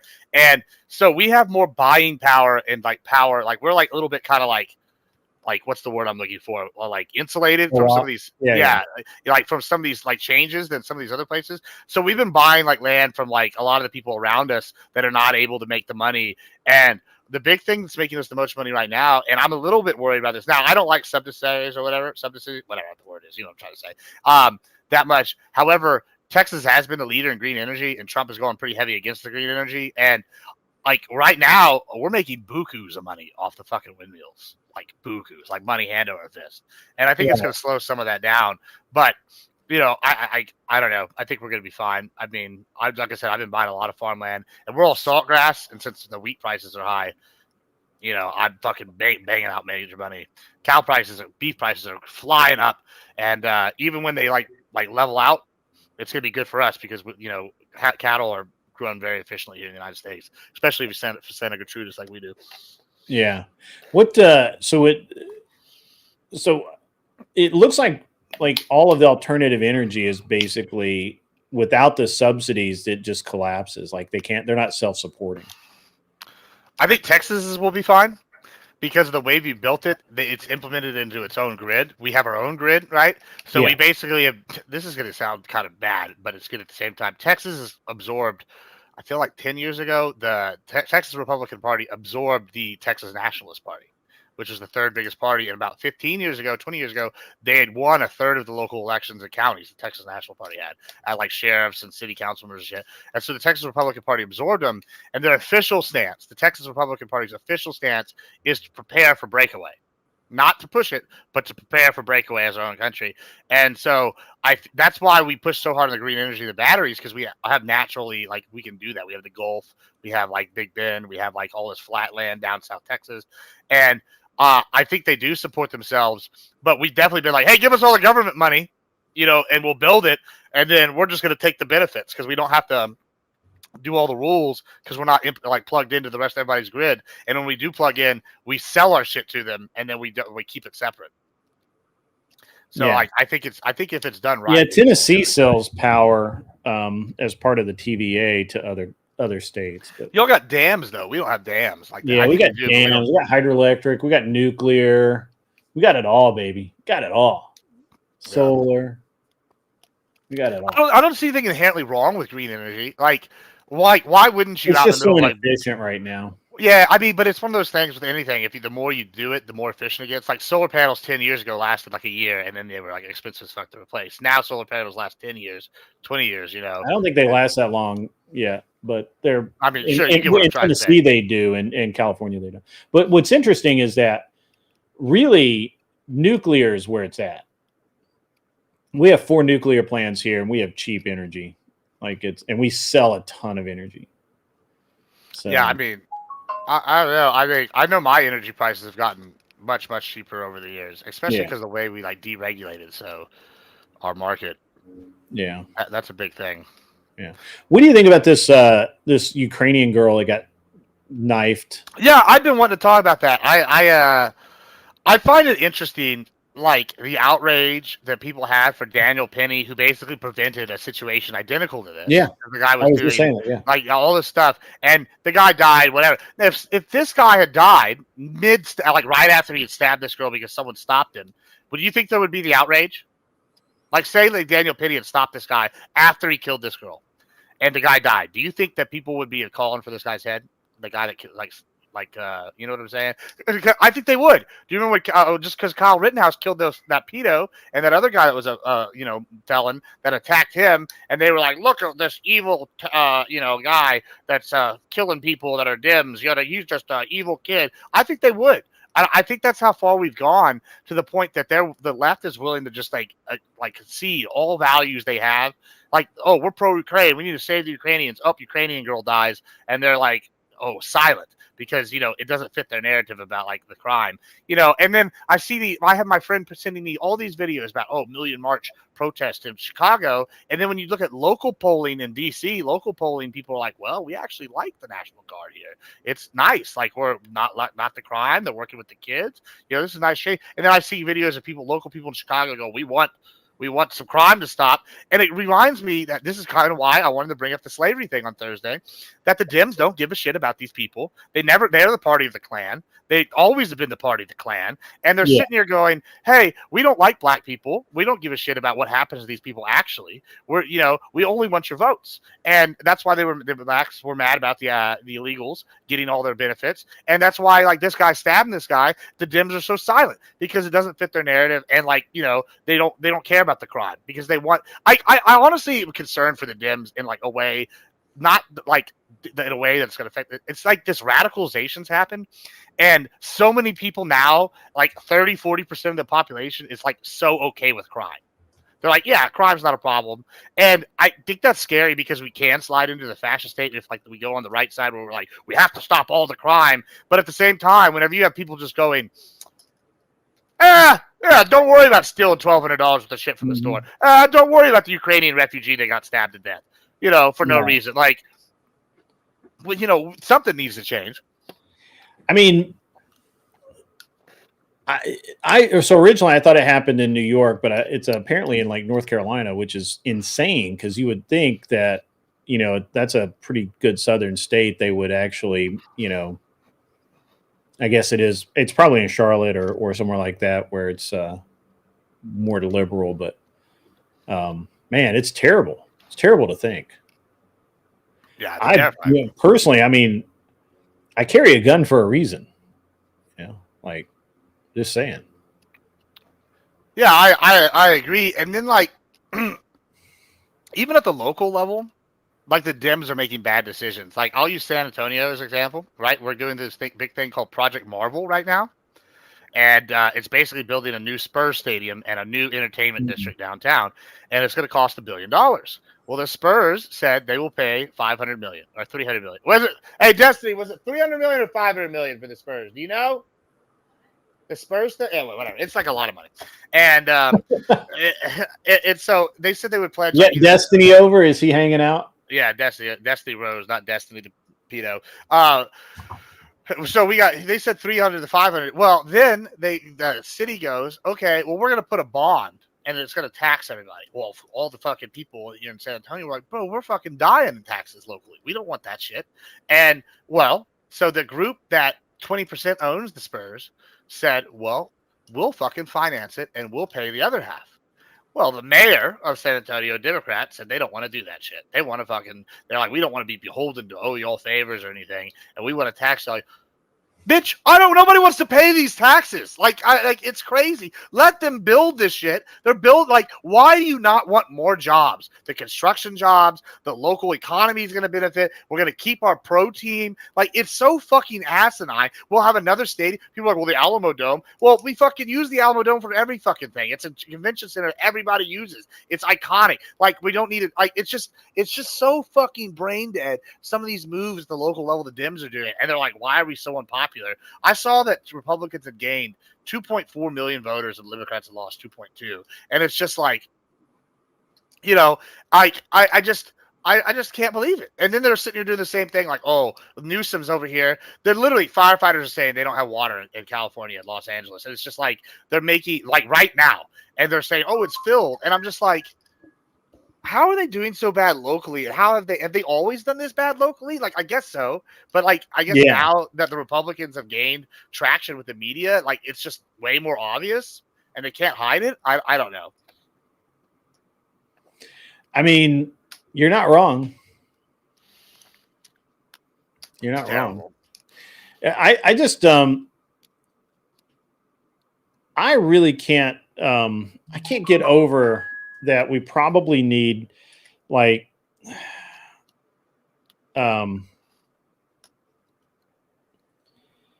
sorry, I got distracted saying it just seems like that we're really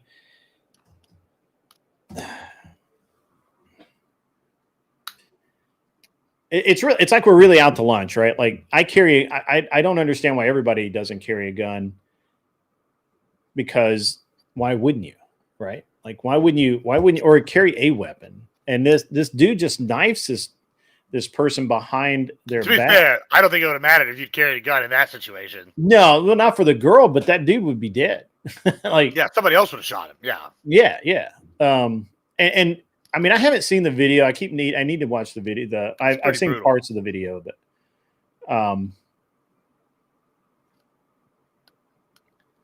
it's just I don't know, man. It's really it's a tough one to deal with, man. I mean, and you know the thing, it wouldn't bother me. It probably wouldn't bother me as bad if it was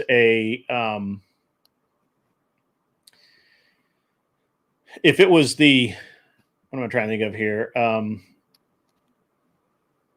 It probably wouldn't bother me as bad if it was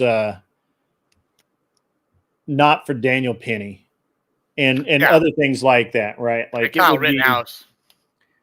Yeah. Or this is just, it's just ridiculous. Just ridiculous. And like they champion these people like Abrego Garcia. Like, bro, did you see where they're going to deport him now? Like, I don't know if they understand that, like, to the Republicans, like, they're galvanizing the Republican base. Like okay. Right. The Abrego Garcia shit, we're like, oh, he claimed 16 different countries that he said he can't go because he's going to face persecution. So the State Department picked like Estonani or some random fucking small ass country out in the middle of nowhere that he never even heard of. And that's where they're going to port him now. And like, he's like, well, now he can't claim that because he's never even heard of the country. I think they like trapped him. And it's like Republicans like, haha, meme. And like Democrats, look how evil and mean and insensitive this is. And the Republicans and all the voters that voted for Trump, they're like, this is the kind of bullshit that we're talking about. Like, y'all, this guy's an abusive piece of shit. He's a trafficker, and he's got crime. We know this is a bad person, and y'all like, well, the due process, fine. We're going to follow your due process, and we're going to send him to fucking Mount Kilimanjaro, and that's where he's going to go stay and have fun with it. And like, they're like, that's so mean. And like, Republicans are like, yeah, because y'all won't work with us at all, so now we have to fucking meme on your ass. And like, people like, I feel like I don't know, maybe it's just vibes, but like even Democrats I know that are like here in Texas are like, man, things feel like it's going a different, better direction. Like, you know, I don't know, like it feels like, you know, all right, I wasn't the biggest Bill Clinton fan, but like under Trump and Clinton, like I remember, maybe it was because he was younger, I remember us having like a better, like we felt like, yeah, America, fuck yeah. We had like Team America, World Police, like was out, you know, America, we're the best. Like that attitude's coming back. You know, people like America again. I feel like it's hard to argue with that kind of momentum. I just, like, who wants to be told to hate everything that in the place you're living all the time? You know, nobody. Yeah. Nobody does. I just think it's really interesting because, you know, when we talk about a lot of this stuff and we talk about it way more than we should, it seems like the reality is that because people don't want to admit that they're conservative, they'll say that they're leftist or centrist or whatever. But when push comes to shove, we all know the score.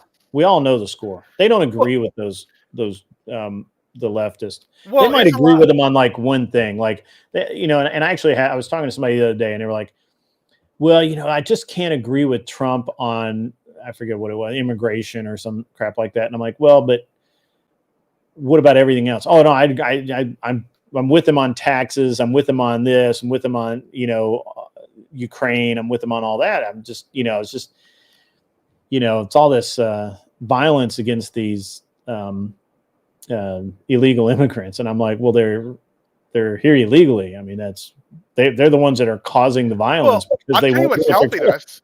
I'll tell you what's helping us is what's happening in Great Britain right now. Was it 1996? They took away the guns. You know, you notice that that's not on the news as much, right? Like it's almost impossible to find on the news. Yeah, like you have to go to YouTube. And in 2025, if you say I love bacon, they arrest you. You know, like that's crazy. You know, like that they're going to do that in the UK. They're talking about arresting American citizens for stuff we say. Like you and I would probably get arrested if we went to the UK now. I went to the UK last year. Well, I'm not going to go now. I was planning on it. You were going to go. I remember you said that. Yeah, I'm absolutely not going to go now. But like, I think that's helping us is like all these. That's another way to hurt them. That's another way to hurt them because, you know, the UK, you know, a lot of their economy is based around tourism and people going there to visit. And, you know, their economy is the problem is that you can watch in real time how the weight of their social programs and the weight of their bad political choices is crushing the life out of their economy. Well, I tell you this is you see these issues that are clearly bad for countries, right? Like, all right, we have been lucky. Latin American people want to become Americans, right? That's what they want, right? That's not what's happening overseas. They do not want to become UK citizens. They want to become, they want it to become Sharia in the UK. The other thing I think that the Dems have done really badly is it's the give a mouse a cookie syndrome, and shit has changed so dramatically. Like first it was let the gays get married. Okay, cool, let the gays get married, right? Yeah. Then it was, oh well, we should just let all the LGBTQ people get married. Okay, cool. And then it was now we want to do drag shows in front of your kids. And it's like, and it's just going now. It's if you say anything against trans people, then you're the mental illness, and this is how it was. And to the point that even like, I'll give you an example. I have this friend. I'm going to use the pronouns they prefer, but she is trans, right? And you wouldn't know if you saw them. This person's had like $1 million worth of surgery on them. They look like a model. Like a female model. That's what you would think if you saw them. And she's a liberal, right? And I was talking to her the other day, and she goes, "I'm so mad at the Democratic Party." I go, "Why? You're trans. You should be." She's like, "Because all I wanted was to become a woman, look, or be a woman like I feel like inside, look hot, and be left the fuck alone." And that's all I wanted. And now anywhere I go, I'm a political statement. Like, because if I go out, like, say I go to church with y'all, people are going to be, "Oh, you brought the tranny to church." Oh, say I go to the club with you. I can't go to the clubs you go to. If I go to the country bar and I'm talking to a dude, they're gonna be like, "Oh, it's a tranny. They're trying to bamboozle me, and they might kill me." I don't feel safe, and it's not because of Republicans. Most Republicans in Texas were just like, "Yeah, you do me, leave me alone." And now, since they have pushed the agenda so far, I don't want to go do drag shows for the kids. Drag shows are fun if you go to the right club, but I don't want to do drag shows for the kids. But these people are fucking here doing drag shows of kids, and guess who they're gonna hate? Well, they're gonna hate the local tranny they know. They're gonna hate me. And it's like, I'm like, that makes a lot of sense to me, Anna. Like, I can see why you would be upset. She's like, "I can't vote Republican, but I haven't voted Dem recently because they keep pushing this fucking crazy agenda, and now I'm the one suffering." And I'm like, to an extent, I understand, because the Republicans to us were like, "Holy shit, they're transing our kids," and like, I'm not even that big on the issue. I'm like, I want to leave them alone as long as they ain't bother nobody, but like, leave them out of women's sports. I don't want them in women's sports. And that's it. That's all I care about. But they're like, "No, that's not good enough. We need to destroy all the barriers." And it's like they pick these issues where only 20% of people agree with them, and they're like, "That's what we're running on." Yeah. And I'm almost like, I almost hope this guy Madani wins in New York, so it becomes such a hellhole. And I feel bad for New Yorkers when I say this, that everybody can point to him and go, "Look, this is what y'all want. This is what they want for the country, and we got to stop it." And I feel like this guy is what is that? Is it Tariq or whatever? Is that Muslim philosophy where they can lie in order to get Islam spread, so they can lie and pretend they're left? I think that's what this guy's doing. I think he's lying to pretend to be a democratic socialist, getting in bed with him, and then as soon as he's in charge, he's gonna like push the Muslim agenda, and then we're gonna have Sharia law in New York like in the next 20 years. Like, that's if he gets elected. Like, that's what I see is group of these people going. And the leftists, the average normie leftist, isn't smart enough to figure that out. They're not smart enough to figure out the Muslims are not the LGBTQ's friends, and they're allowing them to get in bed with them. And it's like the same kind of thing where I was worried with us on the right is we would get in bed with people we didn't know, like some of these like white supremacy groups. We'd get in bed with them because they would like fight the fight for us. They pushed this like a message out. But I think that they had done it on a much larger scale, because Islam is the biggest religion or second biggest religion in the world, and it's a apostolizing religion where they're spreading the message. I think that they fucked up, and they're about to get their party either consumed by the Muslims, or they're going to like, I don't know. I think the Dems are about to have a radical restructuring, and I'm a little afraid of what comes out of there, personally. Like, because I'm almost concerned. I almost think that we're going to win the midterms, even the way it's going. Like, especially if all this redistricting goes down. It's about time for a new crusade. It's interesting. I mean, I do think that the left is like fracturing their own party, right? So it's going to be interesting. Yeah, you know what, Charles Darwin, that's a good question. Where is AOC? Where's the squad at? Why are they hiding? Where Jasmine Crockett's going bye-bye. Bye-bye, Jasmine Crockett. Her district got taken out.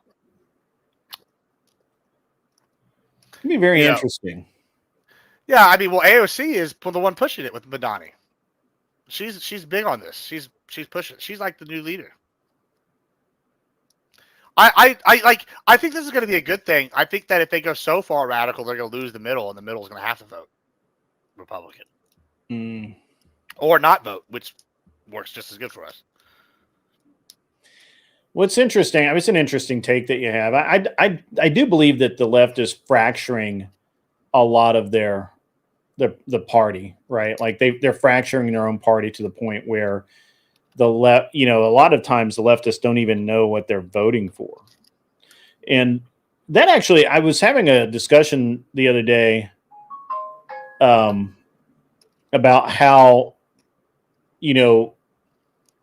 the right tends to be more informed voters, right? Like we tend to actually understand, at least most people on the right have an actual, like, better than just passing understanding of what they're voting for, why they're voting for them. They're not just voting for the name or for the ad or something like that. But it's interesting. The left is on the other side. And a lot of times they don't know they have no idea what they're voting for. Yeah. It's really crazy. You'll ask them, they'll say from the river to the sea, and like which river to which sea, and they're like, I don't know, the Sea of Galilee. No, bitch, it's not the Sea of Galilee. Like that sea doesn't even exist anymore. Like what's the number one thing in Hamas's charter? Oh yeah, to free Palestine. No, it's to kill the Jews. That's the first thing they say they're going to do. Like, and then like these people are like, oh, I didn't know this. What's their policy on LGBTQ? Oh, they're pro LGBT. No, they throw them off the buildings. Like, I think that people, I think people are getting wise to it. Like, it's just like some of the shit's just easily fact checkable, and sure. And it's just like it takes literally a second of the Google search to pull up Hamas's charter. It like 1 second. And when they go, I don't believe you, and they Google it and they're like, oh shit. Well, I didn't know that. I think that's true for a lot of people, but I think there are a lot of people that are just lost causes. Right. I had someone the other day that I've been friends with for 10 years basically was like, you're done, I'm cutting you off. I go, why? And they go, oh, well, you support fascism. I'm like, how? What do you mean? They're like, well, you support deportation. I'm like, wait, where are you from? They're like, I'm from this other state and I moved to Texas. And I go, oh, okay. Well, see, I grew up in Corpus Christi and I knew women that were sex trafficked across the border. I had friends get killed by the cartels my whole life. Even like up earlier this year, I had somebody get raped and murdered by the cartel. And guess what? People like Pisco and them were laughing at me. Like when I went on one of the shows one time and I was telling about my dance, she's like, oh, you were targeted by the cartel. I'm like, no, bitch, I wasn't targeted by the cartel. What they do is they try to avoid the border patrol stops. And so they go through farm and ranch land. And what do? They break down the fence. They destroy the fence. They eat a cow because it's not hard to kill a cow and fucking throw that bitch on a fucking barbecue pit. And then, by the time anybody realizes, they're already gone because they've moved on to the next area. They just go around till they get past the border patrol checkpoints. And then they drive on and they have a car wait for them. They drive on. And he's like, oh, well, that doesn't seem very likely. And I'm like, what do you mean it doesn't seem likely? That's what's happening. You can just ask ranchers, like farmers. That's what's happening every day, or was, not anymore so much. And they're like, well, I thought the cartels would target people. Like, no, bitch, they're not going to target somebody. If your ranch is across, if the border fence is here and your ranch is on the other side, are they targeting the guy going across? No, it's just like they just don't have any common sense. And they just immediately spin it. And none of these issues mattered to them until Abbott sent them up there. People vote locally. And I was talking to Kel not too long ago. I was like, oh yeah, San Diego's a shithole. And she's like, well, you bitch about hobos all the time. You just don't like it here because you got stabbed here. I'm like, yeah, well, why don't I get stabbed here where people know everybody's carrying a gun? Well, because they know I'm probably carrying a gun and I will shoot them if they stab me. The hobos there. I've been to the third world. Belize, when I was in Belize, Belize is nicer than San Diego. When I was in fucking Nigeria, some of the cities in Nigeria are nicer than San Diego. It's crazy. And then you say, like, here, I live in a ghetto part of town in San Antonio, right? And it's getting gentrified. But they're building Dunkin' Donuts next to my house. Their meat market's still there, but they built a whole bunch of new properties. Like, it's like Republican areas, even Democratic held areas in Republican areas are improving. Democrat areas are turning worse. It's just like, which policies are working? Let's look at them at the macro and the micro, and you can see which one is working. Like, it's that simple. Yeah, it's interesting, I think, because when I look at it, you know, not just from a Democrat, Republican, or whatever lens, but just, you know, just amount of reality that people absorb.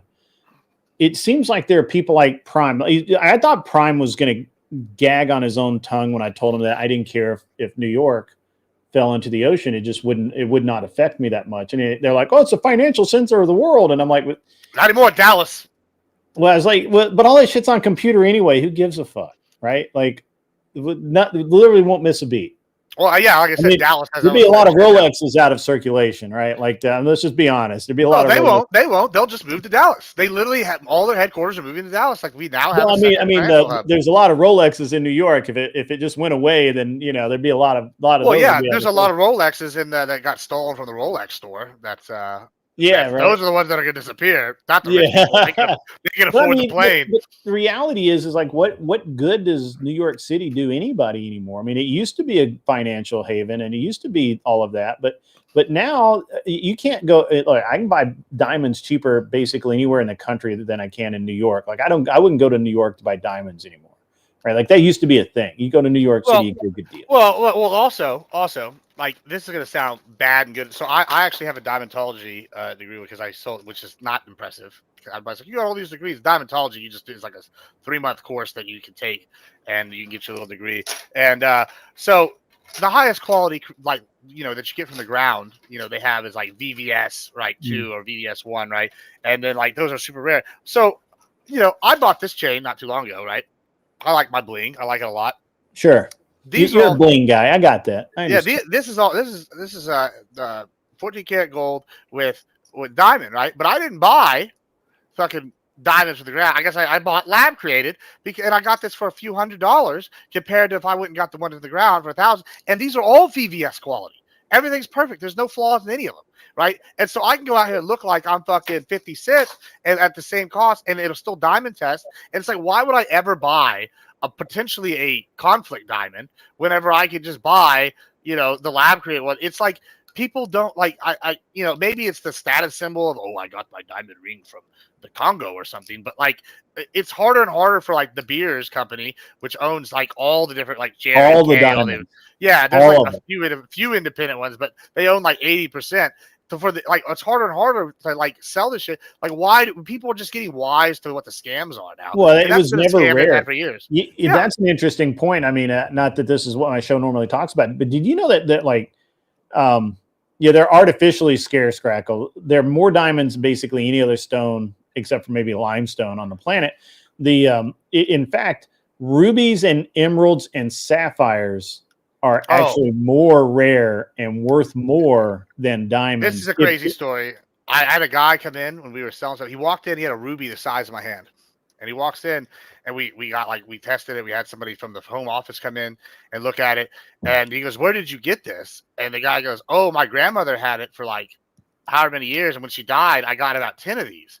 And he goes, well, that's probably a pre-conflict diamond from whatever country, like Tanzania, and it was worth like $1.1 million. And he's like, yeah, I got 10 of these. And he's like, I also got a bunch of sapphires and shit the same size. I was like, that's crazy, bro. Like rubies and shit. But then you get a lab created ruby and it's like worth 50 cents.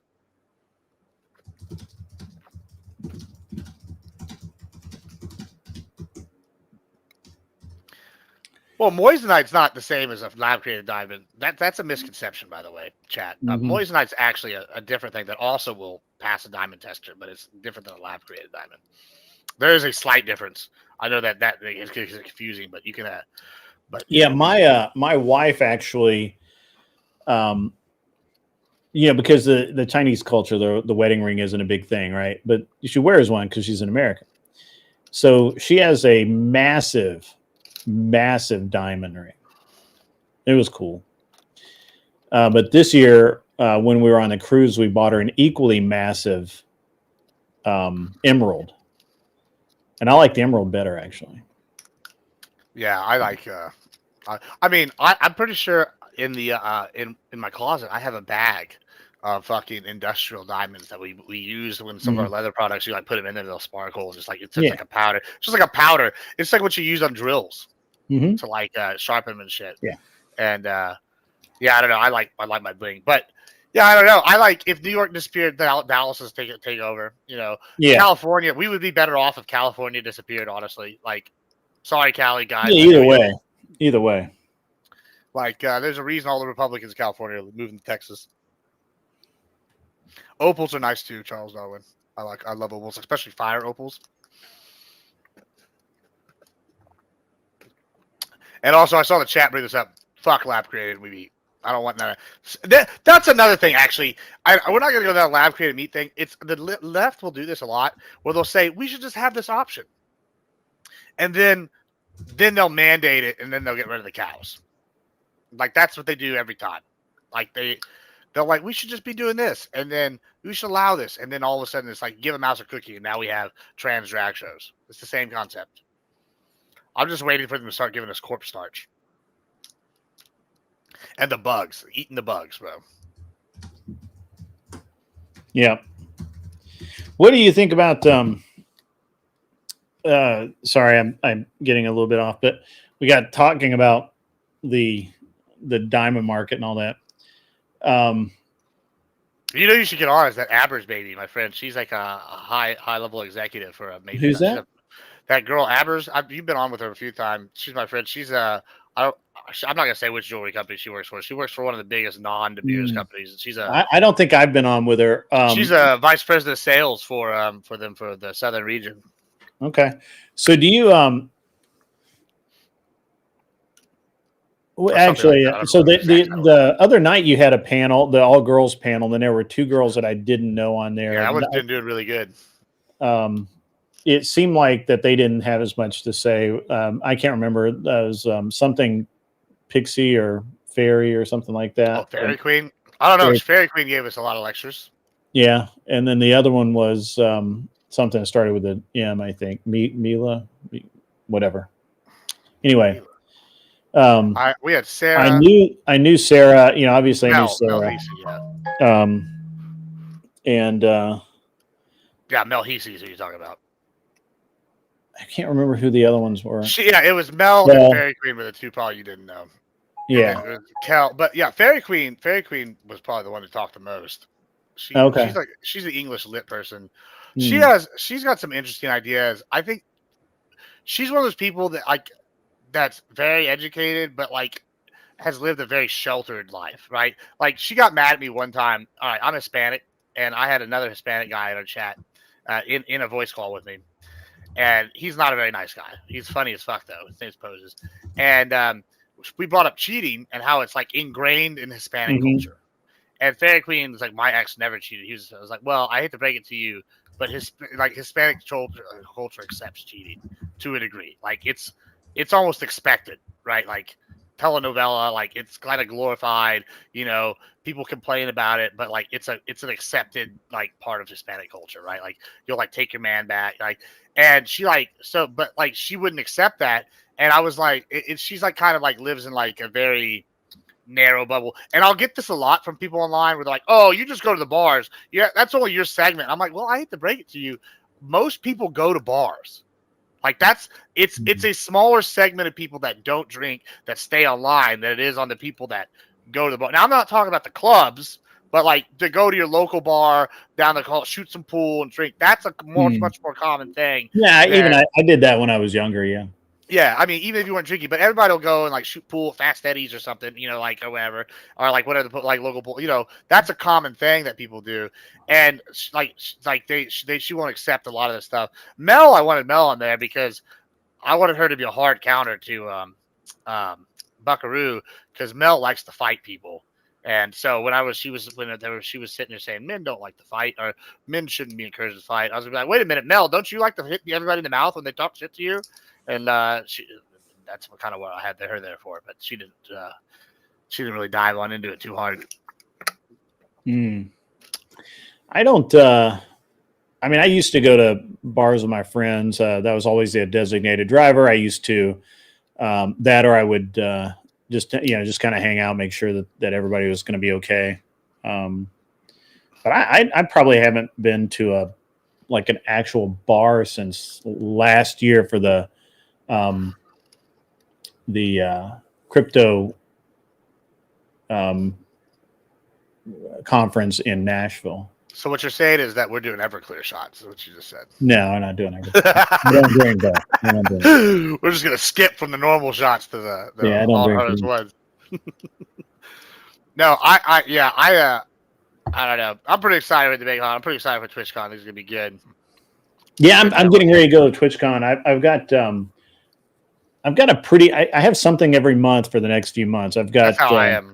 I've got next month. I have Rough River, or at the end of this month, I have Rough River, which is a fly-in for all of the Canard aircraft that I fly. Mine's obviously not flying right now. The engine's still on the stand in my garage, but I'll drive up there and hang out with all the people who are flying in, and that's always a good time. And then October, I have TwitchCon middle of October, and then 4 weeks later, we have the event here for DebateCon, and then I don't know what I'm doing in December, but yeah, I know there's something in December. There's a bunch of stuff in December, but like I had to tell Tyler something yesterday. Like there has been a dramatic cultural shift. I remember in the 90s and the 2000s, people would use the R word and they say retard, and then they use the F slur, all the time. Like everybody was, you're an F slur, whatever. Oh yeah, for sure, still do. And they still do, but like it didn't become as like you wouldn't like post it on your socials, right? Even then, you would be like, yeah, I don't think so. But like Tyler said something the other night on Twitter, and I go, hey bro, I you're killing me when you say this kind of thing. He's like, why? It doesn't matter. I was like, bro, I just secured a massive sponsorship. Hey, by the way, I secured a massive sponsorship announcement starting in January. You'll see a bunch of branding all over the place. It's something I already do anyway. Hint, hint. But we got the local group that has a bunch of them is going to be sponsoring Gibbs, and I've applied to HEB, which is another one, and they go and look at my people. They look at your socials, and if I'm having guys on here just dropping F slurs, they're not going to want me on there, like as a sponsored person. Like a major corporation don't want that. Damn it, L selling out. No, Mike Ball, selling out is good. If it's somebody that you already do, like why wouldn't, if I drink their product every day, why wouldn't I want a sponsorship from a Texas company? Yeah.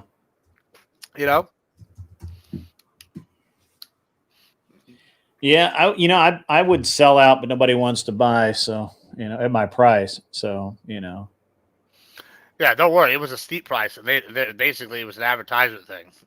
They weren't giving me rules of what I could or couldn't say. I really need to pay attention to getting Twitch associate or whatever, and then partner. I just haven't done it. So yeah, that's a good strategy.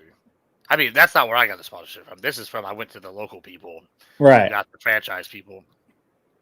Yeah, that's not a bad way to go. But so apparently, Progressive Victory had a meltdown over the weekend, and they like Brandon Wu and all those dudes were. Well, yeah, not because I guess they found out about Chorus being involved with them. About who? Chorus. Oh, right. Yeah. And now there's Chorus and Midas Touch are all involved instead too.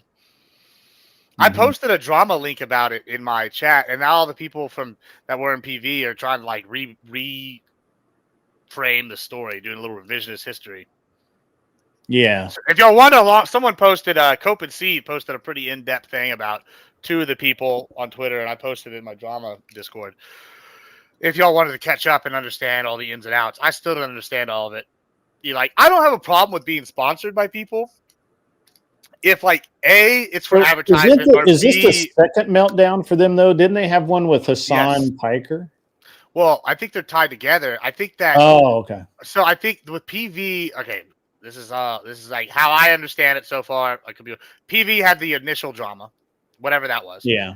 And then Chorus came out and people found out Chorus was paying a bunch of people. Oh wow. Okay. And then PV, something happened between PV and Chorus because they have like I guess a conflicting thing that they disagree on. I think it had something to do with Israel, and they were both paying some of the same people. So PV dropped most of those people, Mm.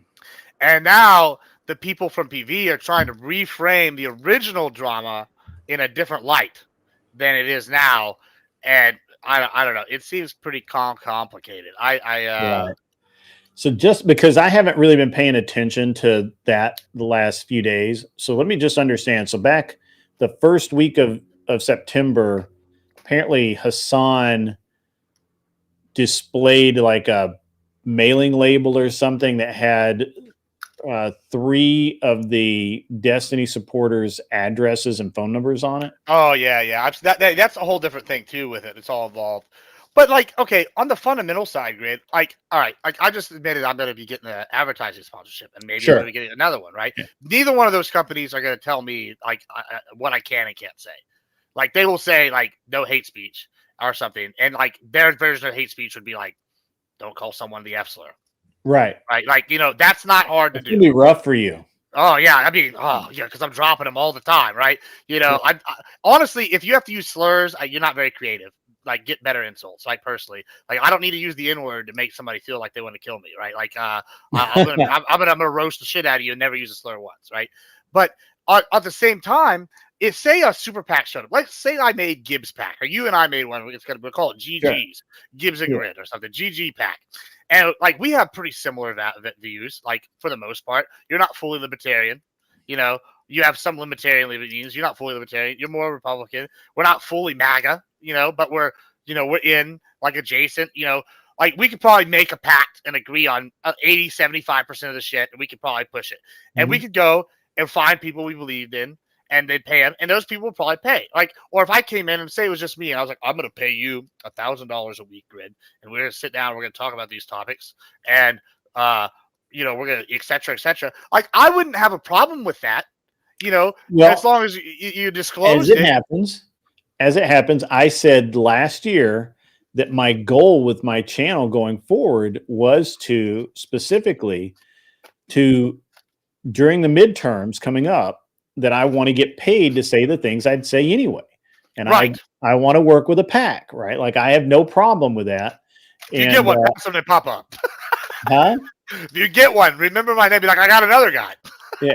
Yeah. I'm trying, man. I'm trying to meet some people, trying to talk to some people. But and some of the I've actually had a couple of talks with people, but the things that they ask aren't worth it yet. Right. Because they, it's like, well, it's not scripted, but you can't talk about certain things, can't talk about certain people. You can't be critical of, certain figures. So that's not worth it yet. So. Yeah, I mean, I definitely don't have a problem with getting paid, but to say something I believe in, like, and like, okay, I'll use an example. What is it? What's Ben Shapiro's or that? Can you bring Daily Wire? The Daily Wire, the Master Chief, the one that looks like Vader, but the other guy that's in the living room or the bedroom, one of the two. I like the Daily Wire is a good example. Like, I don't think that Michael Knowles and Ben Shapiro agree on everything. Oh, but they agree on like 75 or 70%, right? And they still work together. Yeah, 67. But they still work. They still work together, right? And they still push it because like their core shit for now is compatible. But you get what I'm saying? Like, yeah. I mean, all right. So there's a good example of this. Do you honestly think that Ben Shapiro is really okay with Michael Knowles having Nala on her apology tour around the world, right? Do you think that Ben Shapiro was like, yeah, Michael, that's what you need to do, right? Like, no, that's not at all. Thank you. What Ben Shapiro wanted.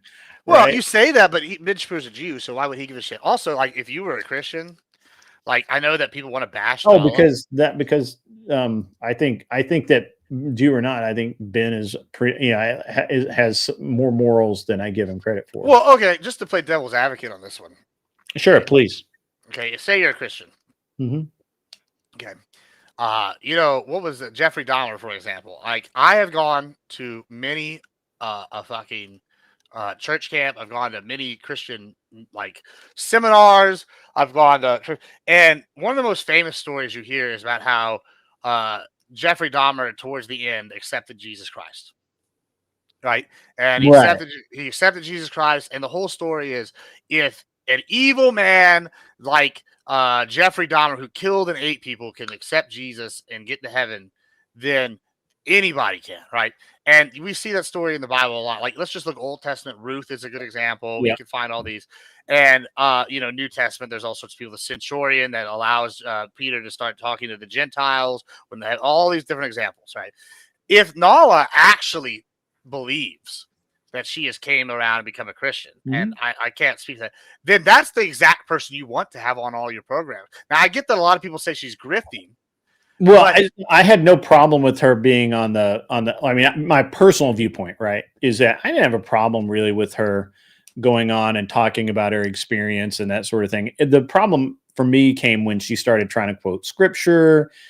She started her own ministry. But her dad's a minister. Why wouldn't she? I She probably understand knows. She already probably knows scripture. Why wouldn't she quote it? It just seems very fake when she does it, and she's often Sure. wrong. So I mean, a lot of people are often wrong. I mean, just to be fair, in like just between Sure. Baptist and Methodist, I didn't say that I don't discriminate against other people in the same way. I do the same thing with other people, but But like, how is it just how is seems the difference off. between Jeffrey Dahmer and Nala, though? Right? Like, I get like the argument that it's grifting, but like, she is hurting financially because of this. She's lost millions of dollars by switching her brand to this. Right? See, that's another thing. I think I don't know that that's true. She admitted that when she retired from OF, she had made about $9 million. Now she's worth she about didn't- $2 She million. didn't lose that, right? She kept that, and it seems to me like that Nala's probably her income was had peaked and was starting to slide, and rather than ride that slide down like she saw, I disagree. She was You think not so? even close to peaking. Like, I don't. No, like, who? Because like the Bop House girls took over because Nala was gone. Like, Sophie Rain and Camilla wouldn't exist today if Nala was still. I don't know who those Are people are. Yeah, well, I do. Let's just say they're the big ones pushing shit now. Like, if it wasn't for Nala, they wouldn't be here today. And I Mhm. don't think. Like, Nala is the one that when you think like one of the bigger, like, you think Amaranth, and you think like Nala, you think these people like Nala. I like saw her last estimated worth was like 2-3 million now, and if she was at 9 million, that means she's lost a lot of money. And like, I don't know if you've noticed any of her most recent content, but yeah, she still dresses like, not like seductively, but still like attractively. She's a fitness chick. She's always been a fitness girl. Like, that was her big thing. And like, so she sometimes posts video where she's in like the spandex doing her like flips and like doing the baton twirling, the sword twirling. And none of that's You're sexual. shockingly familiar with her. I am. Nala's pretty cool.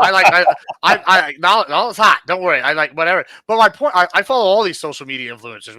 I try to figure out what works for people and see what we can adapt.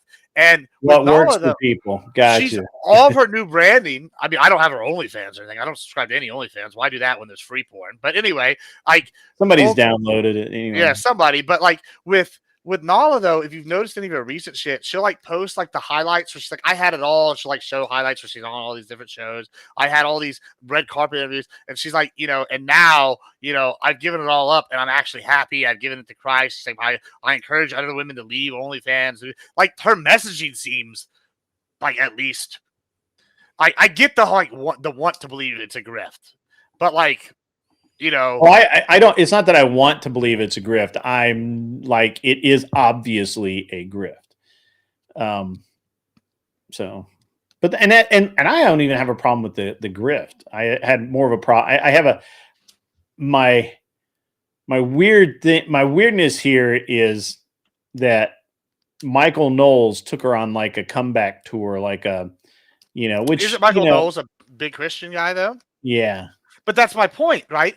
Like, okay. All right, here's a great example. This is I think Nala is the prime example of this in real time.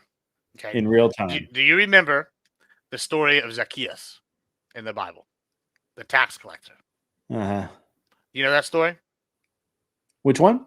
Zacchaeus, the tax collector in the Bible. Zacchaeus is an evil man. He's a tax collector Right. and whatever. I And he wants to dimly see, recall that and story. he wants to see Jesus. So he's up in the tree, and Jesus stops preaching Yeah. to the crowd, and he comes up to Zacchaeus and goes, "Zacchaeus, come down from that tree and come to me." And people are like, "Oh, you're talking to the tax collectors. You're talking to this evil man." And Jesus is like, "This man wanted to find me. Who are you to judge? Any man, even the most evil of men can," I'm paraphrasing, obviously, "can Yeah. come to me and like be one of me." That's, I think she is the modern Zacchaeus. This girl represented Babylon. She's like basically the harlot of Babylon in its fullest extent. And now the power of Christ, if it's real, has come in, not that if the power of Christ is real, but if her conversion is real, has come into her life and transformed her into a living testament. If she's being true, she's the person you want witnessing to these people. Like, that's who you want doing it, right? Like, and so I'm personally on one side, I want it to be real. Like, I can see the fear that it's not, but like, it's almost like Pascal's wager. Even if she's faking it, if it actually leads people to Christ, isn't that still a good thing? Yeah, I don't have I didn't have a problem with that part. It was just the comeback tour kind of deal. That's not the same. I think that's Michael Knowles' logic as well. It's kind of why I'm saying that.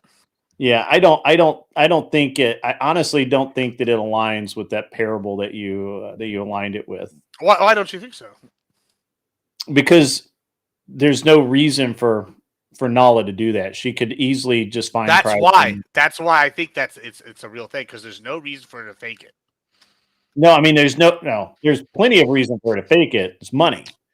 Well, yeah, but there's no money in that. Like, Christian authors make way less. I mean, does Toby Mac make as much money as fucking and Mercy Me make as much money as like 50 Cent? Yeah, no, they don't. No, they don't make as much money as 50 Cent. There's a reason 50 Cent can have dinner with Donald Trump and Toby Mac is having dinner with you and me. You know what I'm saying? Like, but hey, I do have to go. Thanks for having me. I have a friend here who's supposed to be helping me with some housework. So go do your housework. I appreciate it. Hey, tonight though, we need to push some of these these things on primes, because guess what? Part of course, and they're going to be real mad if we're able to push them the pre-copy. Well, why are y'all pro-slavery or whatever these things? I'm counting on you, Grid. We're going to get them. We're going to start rocking the boat. Yeah. Well, I mean, Prime's a rowboat, so. Well, they ought to be easy to tip over, baby. All right, man. We'll see you. Y'all be good. Thanks for having me, chat. Y'all be good. Give him lots of money right now. God damn it. See you, man. All right. Well, that was Gibbs. Yeah. He probably does actually mullet baby. That's probably not even a joke.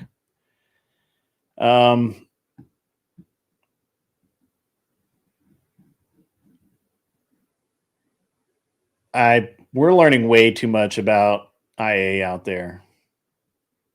Way too much. Whew. All right. Well, it's been a good day, guys. If nobody else wants to come up, I'll just start my closing monologue, and we'll roll right on out of here. Unless somebody wants to come up and chat for a few minutes, that would be just wonderful. Wonderful. It's been an interesting day. It's been interesting. What's the Discord link? Do you have? You want? Let me hang on. I got you.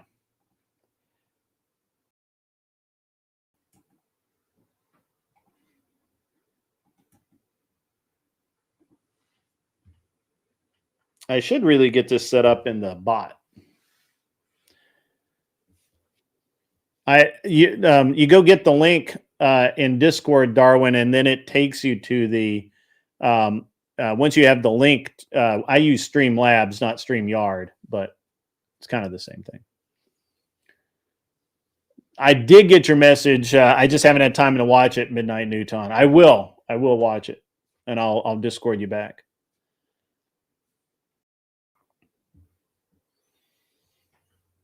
It's an interesting thing. I guess I may be the only one that has a problem with the way Nala has conducted herself.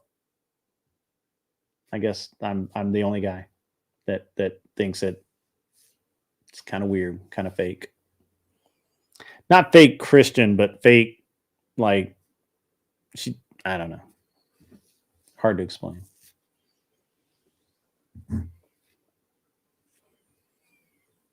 I don't think so, Darwin. Discord is run by some friends of mine in California.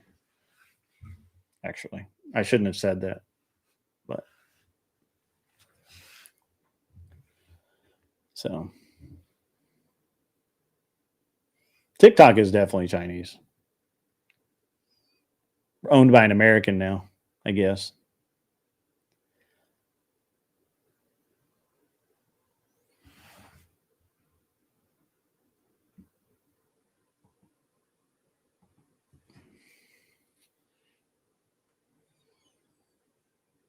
Well, he didn't say tell no one, but he, it's you're supposed to bear witness. I just don't believe that's what Nala is doing. I don't believe Nala is a. I don't believe Nala's purpose is to bear witness. I just don't. I could be wrong. I've been wrong many, many times before. Let me check over here in the waiting room.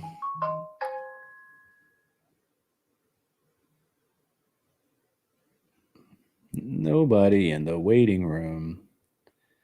I am watching the waiting room. Oh, there we go. Gotcha.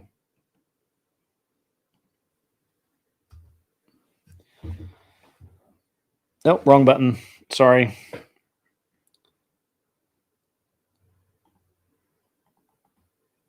That one won't work. Let me get the right one.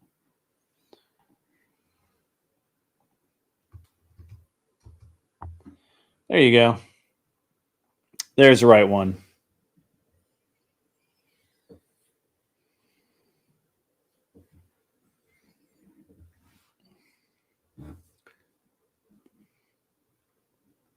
That is true. You're on a Chinese one. Trump won the Senate or won the Supreme Court 6-3. That an appeals judge cannot block ICE immigration. Yeah, okay. That's awesome. Sweet.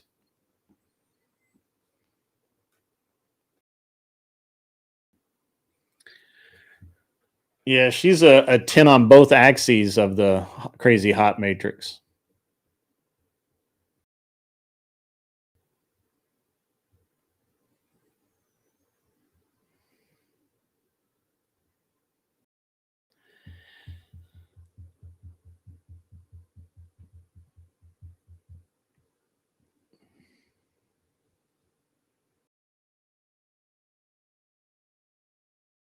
I know, right? It's really weird how the left just is trying so hard to not let Trump do his job. It's so weird. And there is definitely not whatever. Hi. How are you? I'm alright. Just took a little lunch break to hang out for a bit. Not very Little long, but just came to say hi because I keep saying I'm going to drop in and I keep not dropping in because it's just like the timing always doesn't seem to work out. But That's all right. I'm on at a I guess not weird time, but during the day I get it. It's kind of hard. So yeah, it seems like I usually around like 8 my time is when I can really like get online and actually like stream and things like that. But before then, it's kind of tough usually. Okay. All right. So what? I'm not familiar with you. So what's your worldview? All that sort of thing. I'm pretty much in the middle, I would say. So people on the left would accuse me of being on the right, and people on the right would accuse me of being on the left, that sort of thing. So, Okay. I guess that makes Your bird is hilarious. Oh yeah, sorry about that. That's one of the All right. reasons why I only stream at night. It's okay. Michelle has a bird when she's on, but I don't think we Yeah, get to hear it's- it. Yeah, usually I could like try to mute in between. That would help a little bit. But yeah, especially if I'm speaking. Like he was quiet this whole time for the past hour, but if I start talking, he'll like, oh, it's time to talk. Okay, let's do that. So Okay. You Anson says that you do anti-whatever, anti-Andrew content. Is that true? Yeah, I criticize their views on certain things, especially things like whatever he calls force doctrine. I think it's ridiculous and rights and Oh, you things don't like believe that. in force doctrine? No, I don't. All right, that's interesting. I think there's obviously like if it really comes down to it, force is a good like backup for when people don't behave well. But Mhm. generally people get along fine. Like people are like do you go outside every day thinking, oh well, if I don't, respect somebody's rights, I'm gonna get beat up? Like, sure, Yeah, that you can do happen depending actually. on. You Well, actually, that's you that's not what absolutely people do. think, though. Like usually people are like, okay, I respect other people's Well, they, rights, they respect my rights, and if you don't respect certain rights, you will get beat up, and right. it So, has but to go very most people specifically. go out. I can prove this out. Most people go out and they get in their car and they start driving and they follow the speed limit, because if they don't follow the speed limit, a man with a gun's going to show up and give them a ticket. If they But they're not are afraid of belligerent, them. They're if not they're afraid of belligerent, the then they cop will go to actually beating them jail. up. They're not planning on being belligerent, though. Like I said, this is for a very like edge case of people who actually do want to be belligerent and do want to take it to the level of violence. Because usually people Right. are like, And okay, if I speed, I'm going to get a ticket. sure. That's not But violence. but that is force doctrine. That's it. That's it. Mm, Is the that's threat of not. force. I have seen a lot of debates of him describing it, Mhm. and he doesn't describe it that way. If you I say, under well, because what you, everything eventually works down to force, that mhm. doesn't actually mean that men grant women rights, which is something else that he does as part of Well, it. but I don't see how you get around it. I'm trying to understand how you get just the idea that people are just going to be nice to each other. That's People generally are because no. I mean, there's that doesn't bear out. We have most wars on every continent. How are people generically nice to each other? well, generally, if you go outside, people are pretty nice to each other.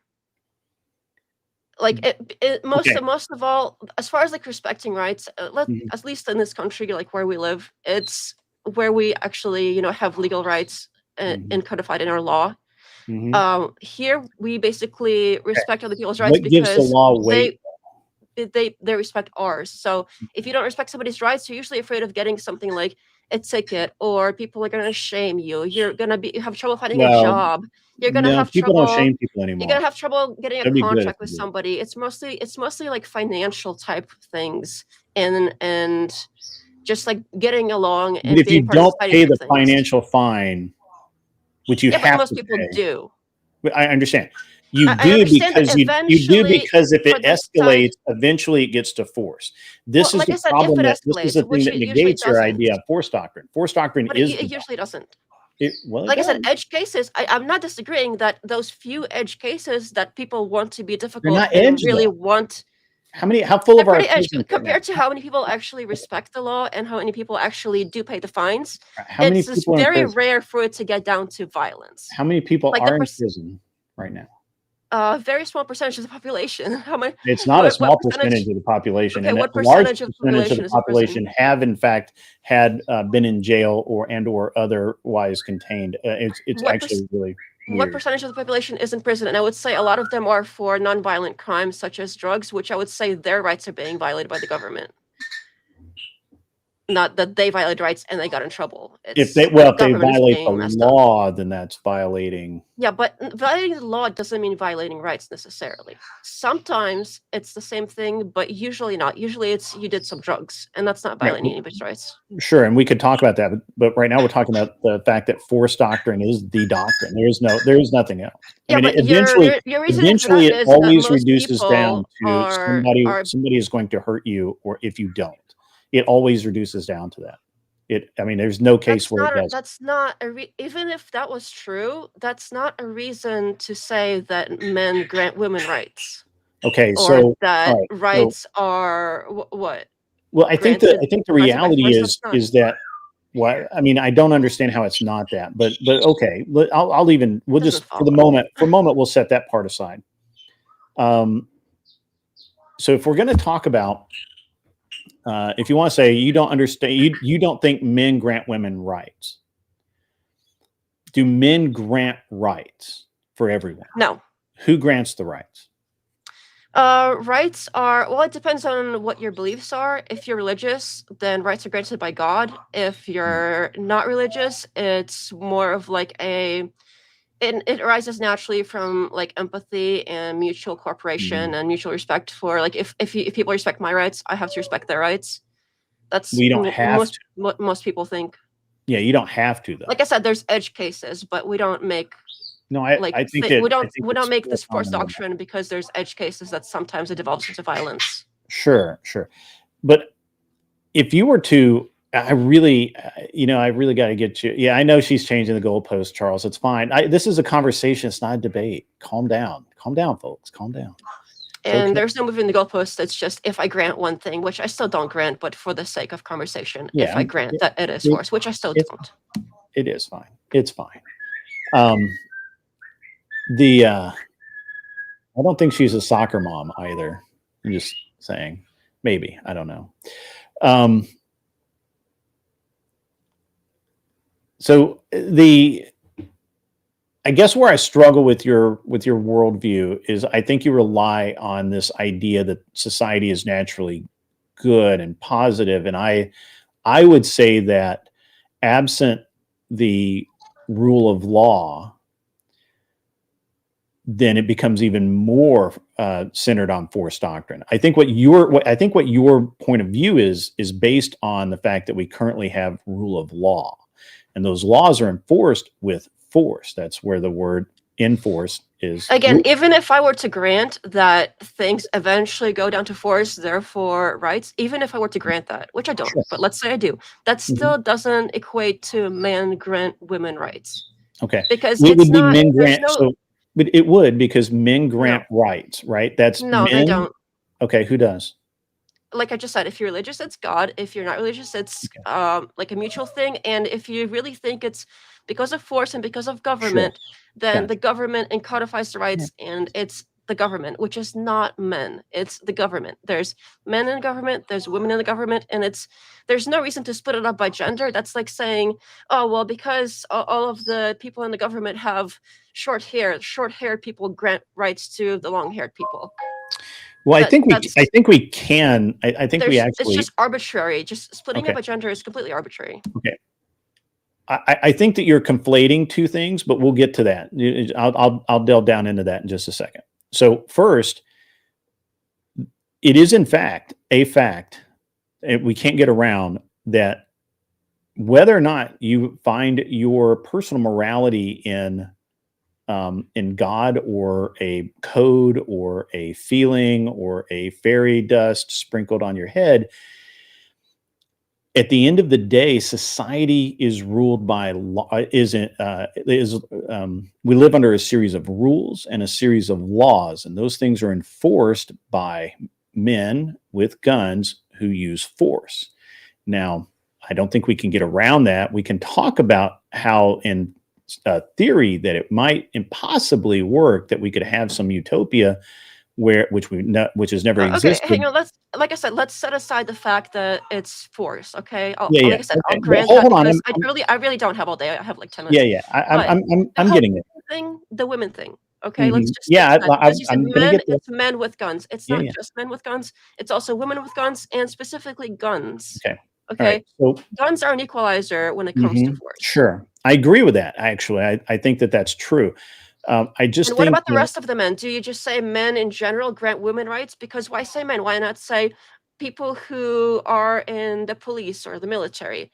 The actual enforcers grant rights. Why say it's gender based? Because that's really arbitrary. Like I said, if all people in uniform, do uniform people grant rights to non-uniform people? Right. So here's what I would say, and I think that I'd like to hear your reply. If it is a case that you want to say, well, okay, it is in fact men and women with guns that uphold the law. Women having guns and upholding the law is a very new thing and is failing in most areas it's trying, including mine, unfortunately. And so if that's a case, if that's a case, and we agree that guns are equalizers, do you think that and this is where Andrew's argument always boils down to, and I I agree with this on its base. I think I could poke holes in it, but I agree with it on its base. If all men, which obviously I know where this is going. we're If all speaking, men yeah, went against all women and yeah, decided we're speaking women's rights, esoterically here. If all men I understand. said this is the way it's going to be, and all women said no, it's not. I mean, we don't even have to say all the men in the world. If all the men in the city said this is the way it's going to be, and all women said no, it's not, who ends up winning that discussion? This, because it always boils down to this is exactly why force doctrine is basically falls apart. This is where, because, okay, how are you going to organize these men? Men have to have, you can't just say all men suddenly wake up one day and they have this thought, let's take away women's rights, because that is such an unrealistic hypothetical. That's just like saying, if aliens come down tomorrow, hang on. If aliens come down tomorrow and decided they're going to take our rights because they're so much more powerful than us, then aliens grant us rights. That is on that level of unlikely to happen. Men need somebody to organize them. And if somebody came through and organized all these men to say, let's take away women's rights, somebody could just as easily, a woman could come through and organize all these men and say, let's defend women's rights. It doesn't matter. And it's this whole like gender-based thing. It's just so ridiculous. Like, I think what you just said, that a woman could galvanize all men against all men, is actually insane. I think that's absolutely insane. I don't think it could ever happen. I don't think that could ever happen. I think it's way more unlikely that men are going to get together and like fight off their women physically. Men care about women. No, that's not the question. This is how you end up having to go, and that's why we're here. You have to say that all women would fight against their men, but the reality is that it would never happen. It's never happened, because at the end of the day, in every society throughout history, this has been the way it is. So you admit that the hypothetical is bullshit because it could never happen. No, I don't think that women could mobilize enough to fight against men. I think that men can mobilize enough to fight against women. Women have other ways. Okay, this whole hypothetical is so stupid because of the whole alien thing that I just mentioned. But even if this was something that could possibly happen, again, you need somebody to organize the men. And men are great at organizing. Men are great at organizing. Anybody could organize the men in either direction. So I don't think you could. I don't think that you could get a woman to. I don't think you could get enough men. I don't think it's ever happened in history where you've had enough men to follow a woman to battle all other men. And even if you did, battle all other men? I thought we were battling women. Those men would die. You're shifting the goalpost here now. That would be where that's it. I mean, it just You're doesn't. shifting the goalpost now. I thought it was men against women, not men against other men. If it's men against other men, it's always gonna be men against other men. Men fight other men on stuff all the time. What does that have to do with granting women rights? Because you're kind of pivoting here, which is fine. You're the one that's pivoting. No. First you said it's men against women, and now it's men against men. If we had all women on one side, if all the women said we're going to do X, right? Why would that happen? I don't know, but let's just say it happened. Aliens. Let's just say all women say we're not going to have, whatever. I don't know. And yet, okay, and all men said yes, you are. Divided all the men into what they just. It's okay. It's okay. Calm down. If all men said yes, you are, then who wins? Who wins that? Who wins what? If all women said we refuse to fix dinner after 5 o'clock, and all men said yes, you are, who wins that discussion? Who wins that argument? The aliens come down and knock over all the men, because that is your level of hypothetical here. It is not. Your hypothetical is so unrealistic that it's on the same level as aliens. It's not unrealistic. Yes, it is. I mean, where do you want to go from here?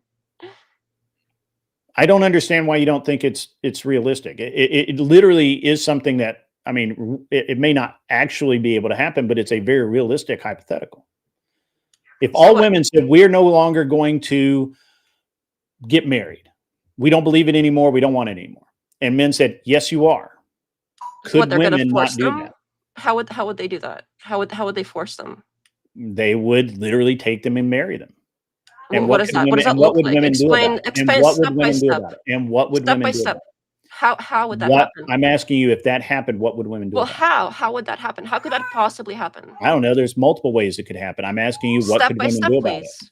No, Well, I'm if asking you you, want me to what tell could women you, do about it? excuse me, but if you want me to tell you what women Could can they do about fight it, then you against it? know what Could it they would look fight against it? Could women what fight would they against it? be fighting against specifically? Step by step, how would the men do this? So I can tell you how By they could be force. They restricted. would use force. They would force women into marriages.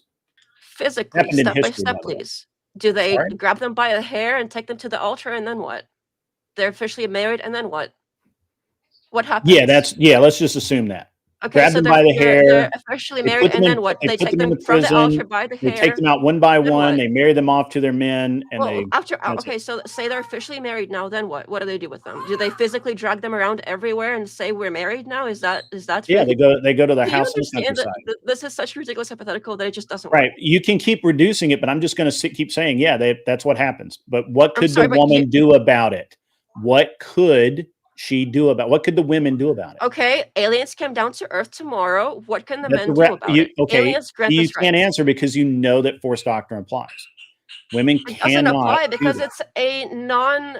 The hypothetical is on the level of aliens. Because do the aliens apply? Do aliens grant us rights? Again, I'm not going to repeat this as many times. I understand, as you want, Vibe. because this is not getting I'm anywhere giving a because real example. your Vibe. hypothetical is not realistic. It Again, is actually it is realistic. as It realistic happens in as Middle Eastern aliens countries. coming down. It literally happens in Middle Eastern countries. This, whatever you're describing, it doesn't happen in Middle Eastern countries. You want to bet?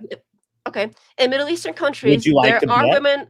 Can I finish, please? Sure. In Middle Eastern countries, women have all kinds of religious and cultural reasons that they might not want to demand their rights, but they don't physically get dragged out by the hair, literally every single one of them, and forced to marry.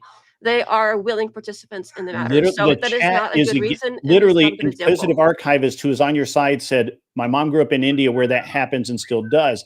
We know that it happens If something like that Middle happens Eastern on countries. occasion, we're talking about here. I'm sorry, your hypothetical is this is happening unilaterally This is for like literally everybody, a something that large group of happens. It's people. not even a Just because it hypothetical. I'm happens telling here you, and and there I on ask you, occasion, what can the does women not mean do? that men grant women rights.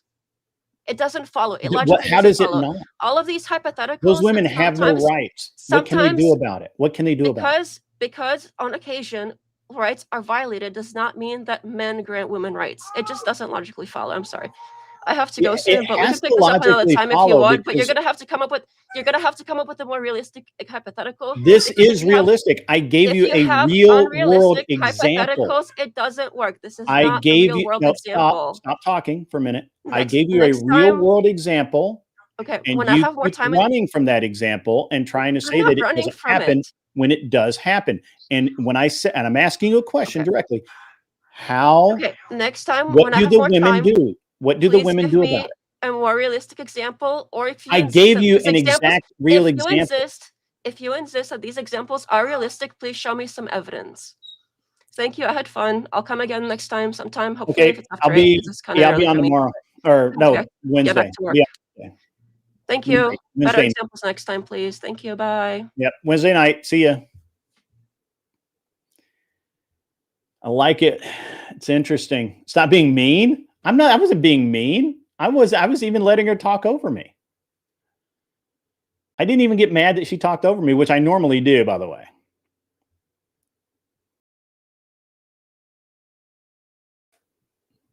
I normally get really pissed when people talk over me, but that was fun.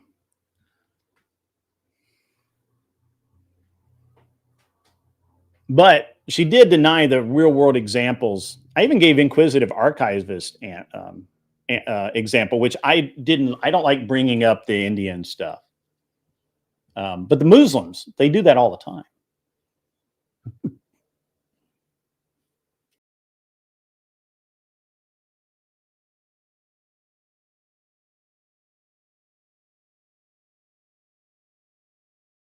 Yeah, no, she's awesome. She's awesome. She's wrong, but she's awesome. And I wasn't even being mean.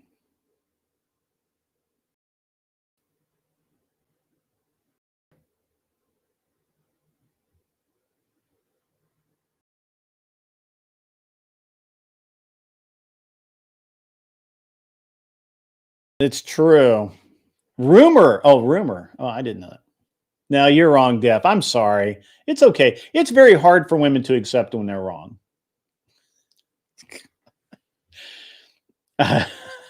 Yeah, Anson simping. I like Anson. You know, he's the world's greatest simp. Got to be honest. Def not. I will be back. I'll be here Wednesday night. You're welcome to show up. I do think I have a debate Wednesday or Thursday night. I forget which.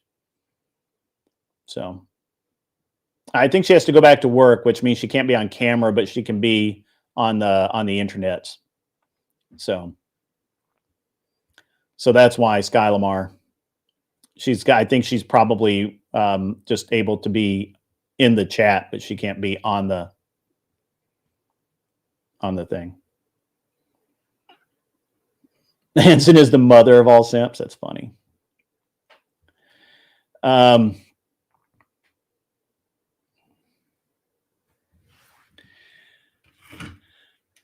It's interesting that we had all of the things, the goalpost shifts, the denial, denial of the hypothetical.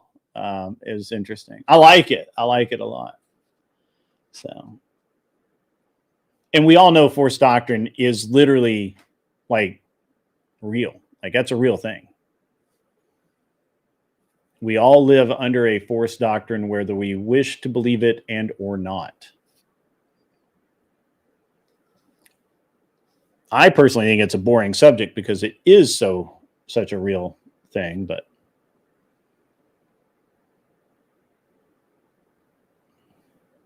you do need to polish the arguments, though. Arguments need to be polished.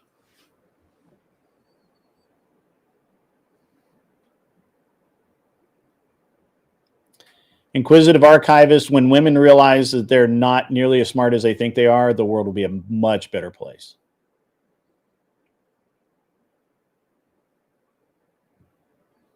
Bandit 848, some would say, what is impossible? Also, I forgot my buddy, the Texas guy. Are you still out there, my friend? It's an exceptionally realistic hypothetical. I literally used a hypothetical from the real world, something that actually happens.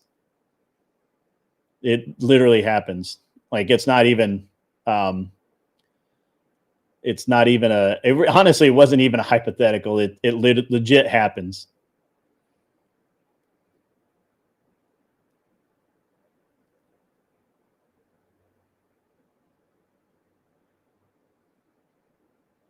Yeah.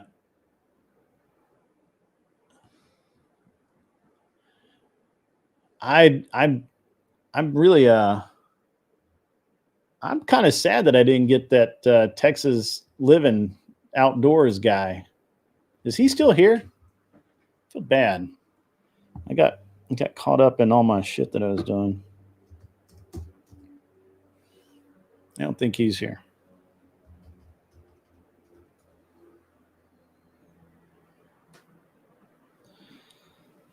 Your cultural reason for going along with it is not true. That's okay, Def Not. It was good talking to you.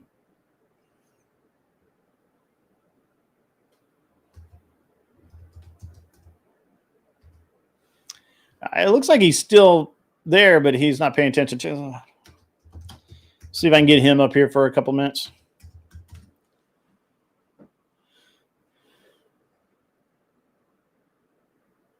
Anson's just a simping hard. He knows that forced doctrine is all there is. It's the only reason society functions.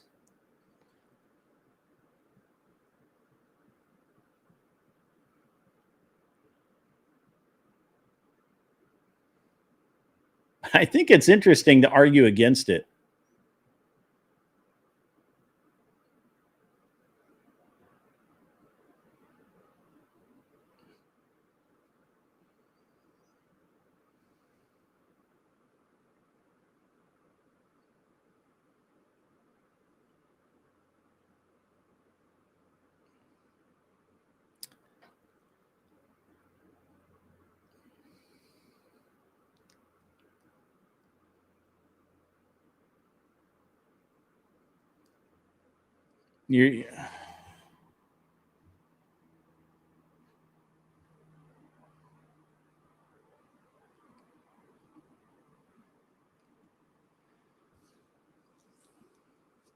What's up, Nuxus?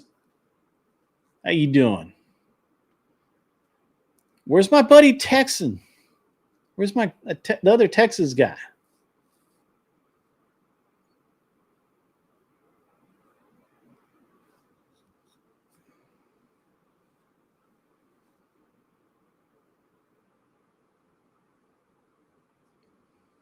Oh, well.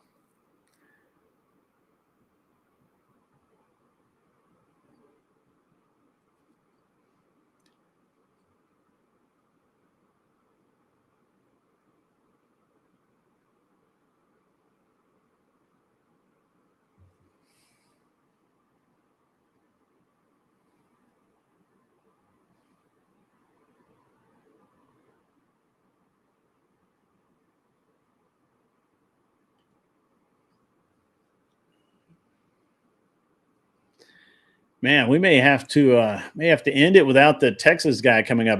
He's been here from the start. I was hoping to get him up before we had to call it a day, but I am going to be back on this evening. It's just, I'm a little long now. So going to have to get out of here. I was hoping to get the one last caller up, but that's okay. Maybe Wednesday night or Thursday. Texas living outdoors. Good to have you in the chat today. Really appreciate it. Today, yeah, I think I'm probably going to jump back on at 7:30 Central Time, and I don't know what time we go live over there. So I will just watch. It may be 8 Central Time, which would be 9 Eastern Time for sure. Yep, that's right. And you guys have a great day. That was we ended up on a really strong note. A little delusional, but that's okay. It's okay. Women are never right. Women are almost always wrong. And if you remember that, your life will be a lot happier. You do need to nod, though, like they're right.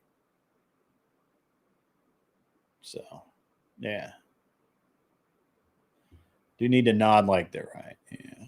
Okay. You need your delusion. It's okay. We'll just keep nodding so you stay delusional. Okay. All right. Nod as I just continue doing what it was I was doing before you said something. All right, guys. As always, let's see. Is there anyone out there that I can forward you fellers to?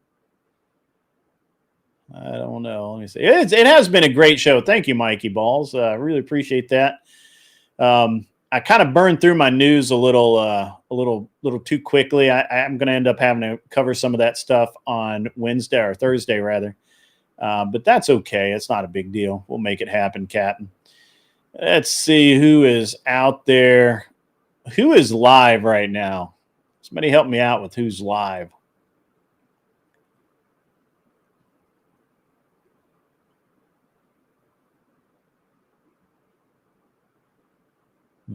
Cool Vic are all live. Who's Cool Vic?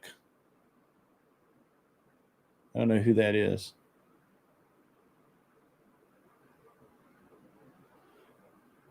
Jim Bob.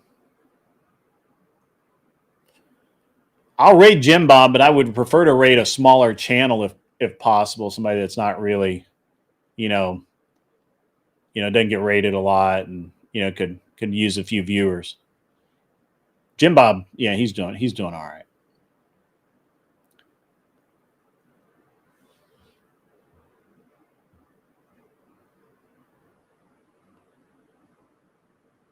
Oh, Gospel of Bob's on. Yeah, there we go.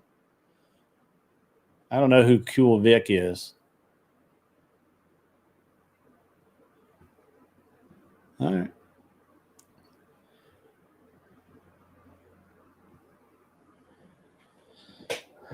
All right, let me see. Cool Vic. Let me look for Cool Vic.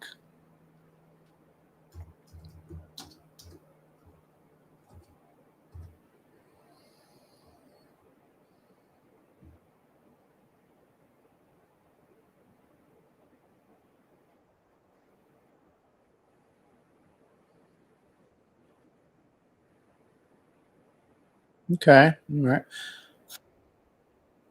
All right. I'll send you a Bob. Pretty good.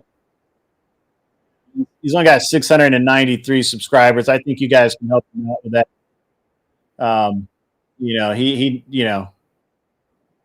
It's cool to help people out, grow their channels. So you guys go over there, tell them I sent you, be cool.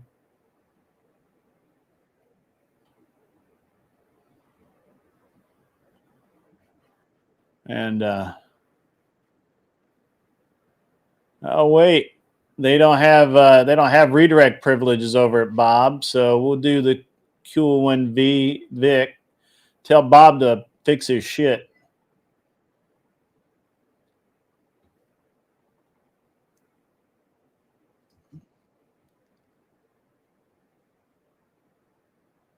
Also, cool one VC also not able to get. They're also not to Ray DB3. He doesn't have a real channel, bro. He doesn't go live. He's too much of a pussy. Yeah, they QLV1C is not able to get raids either. So this is turning out to be like a lot more effort than I wanted it to be, but that's all right. Kissy Cat, you running out on me? Dang it. Oh, Jess White's live. What? No, we did not raid Jess White. Jess White is persona non grata. Just saying. Don't do that.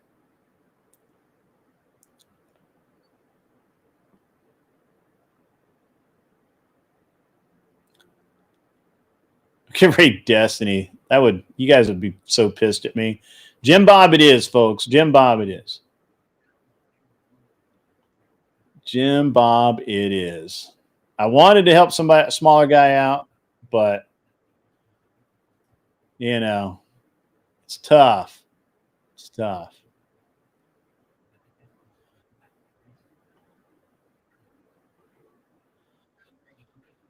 All right, ladies and gentlemen, it's been great. Had a great time. Be cool. Wear your glasses if you need them, and go bounce all over Jim Bob's lawn. I'm sure it's got a lot of cool cartoon shit on it.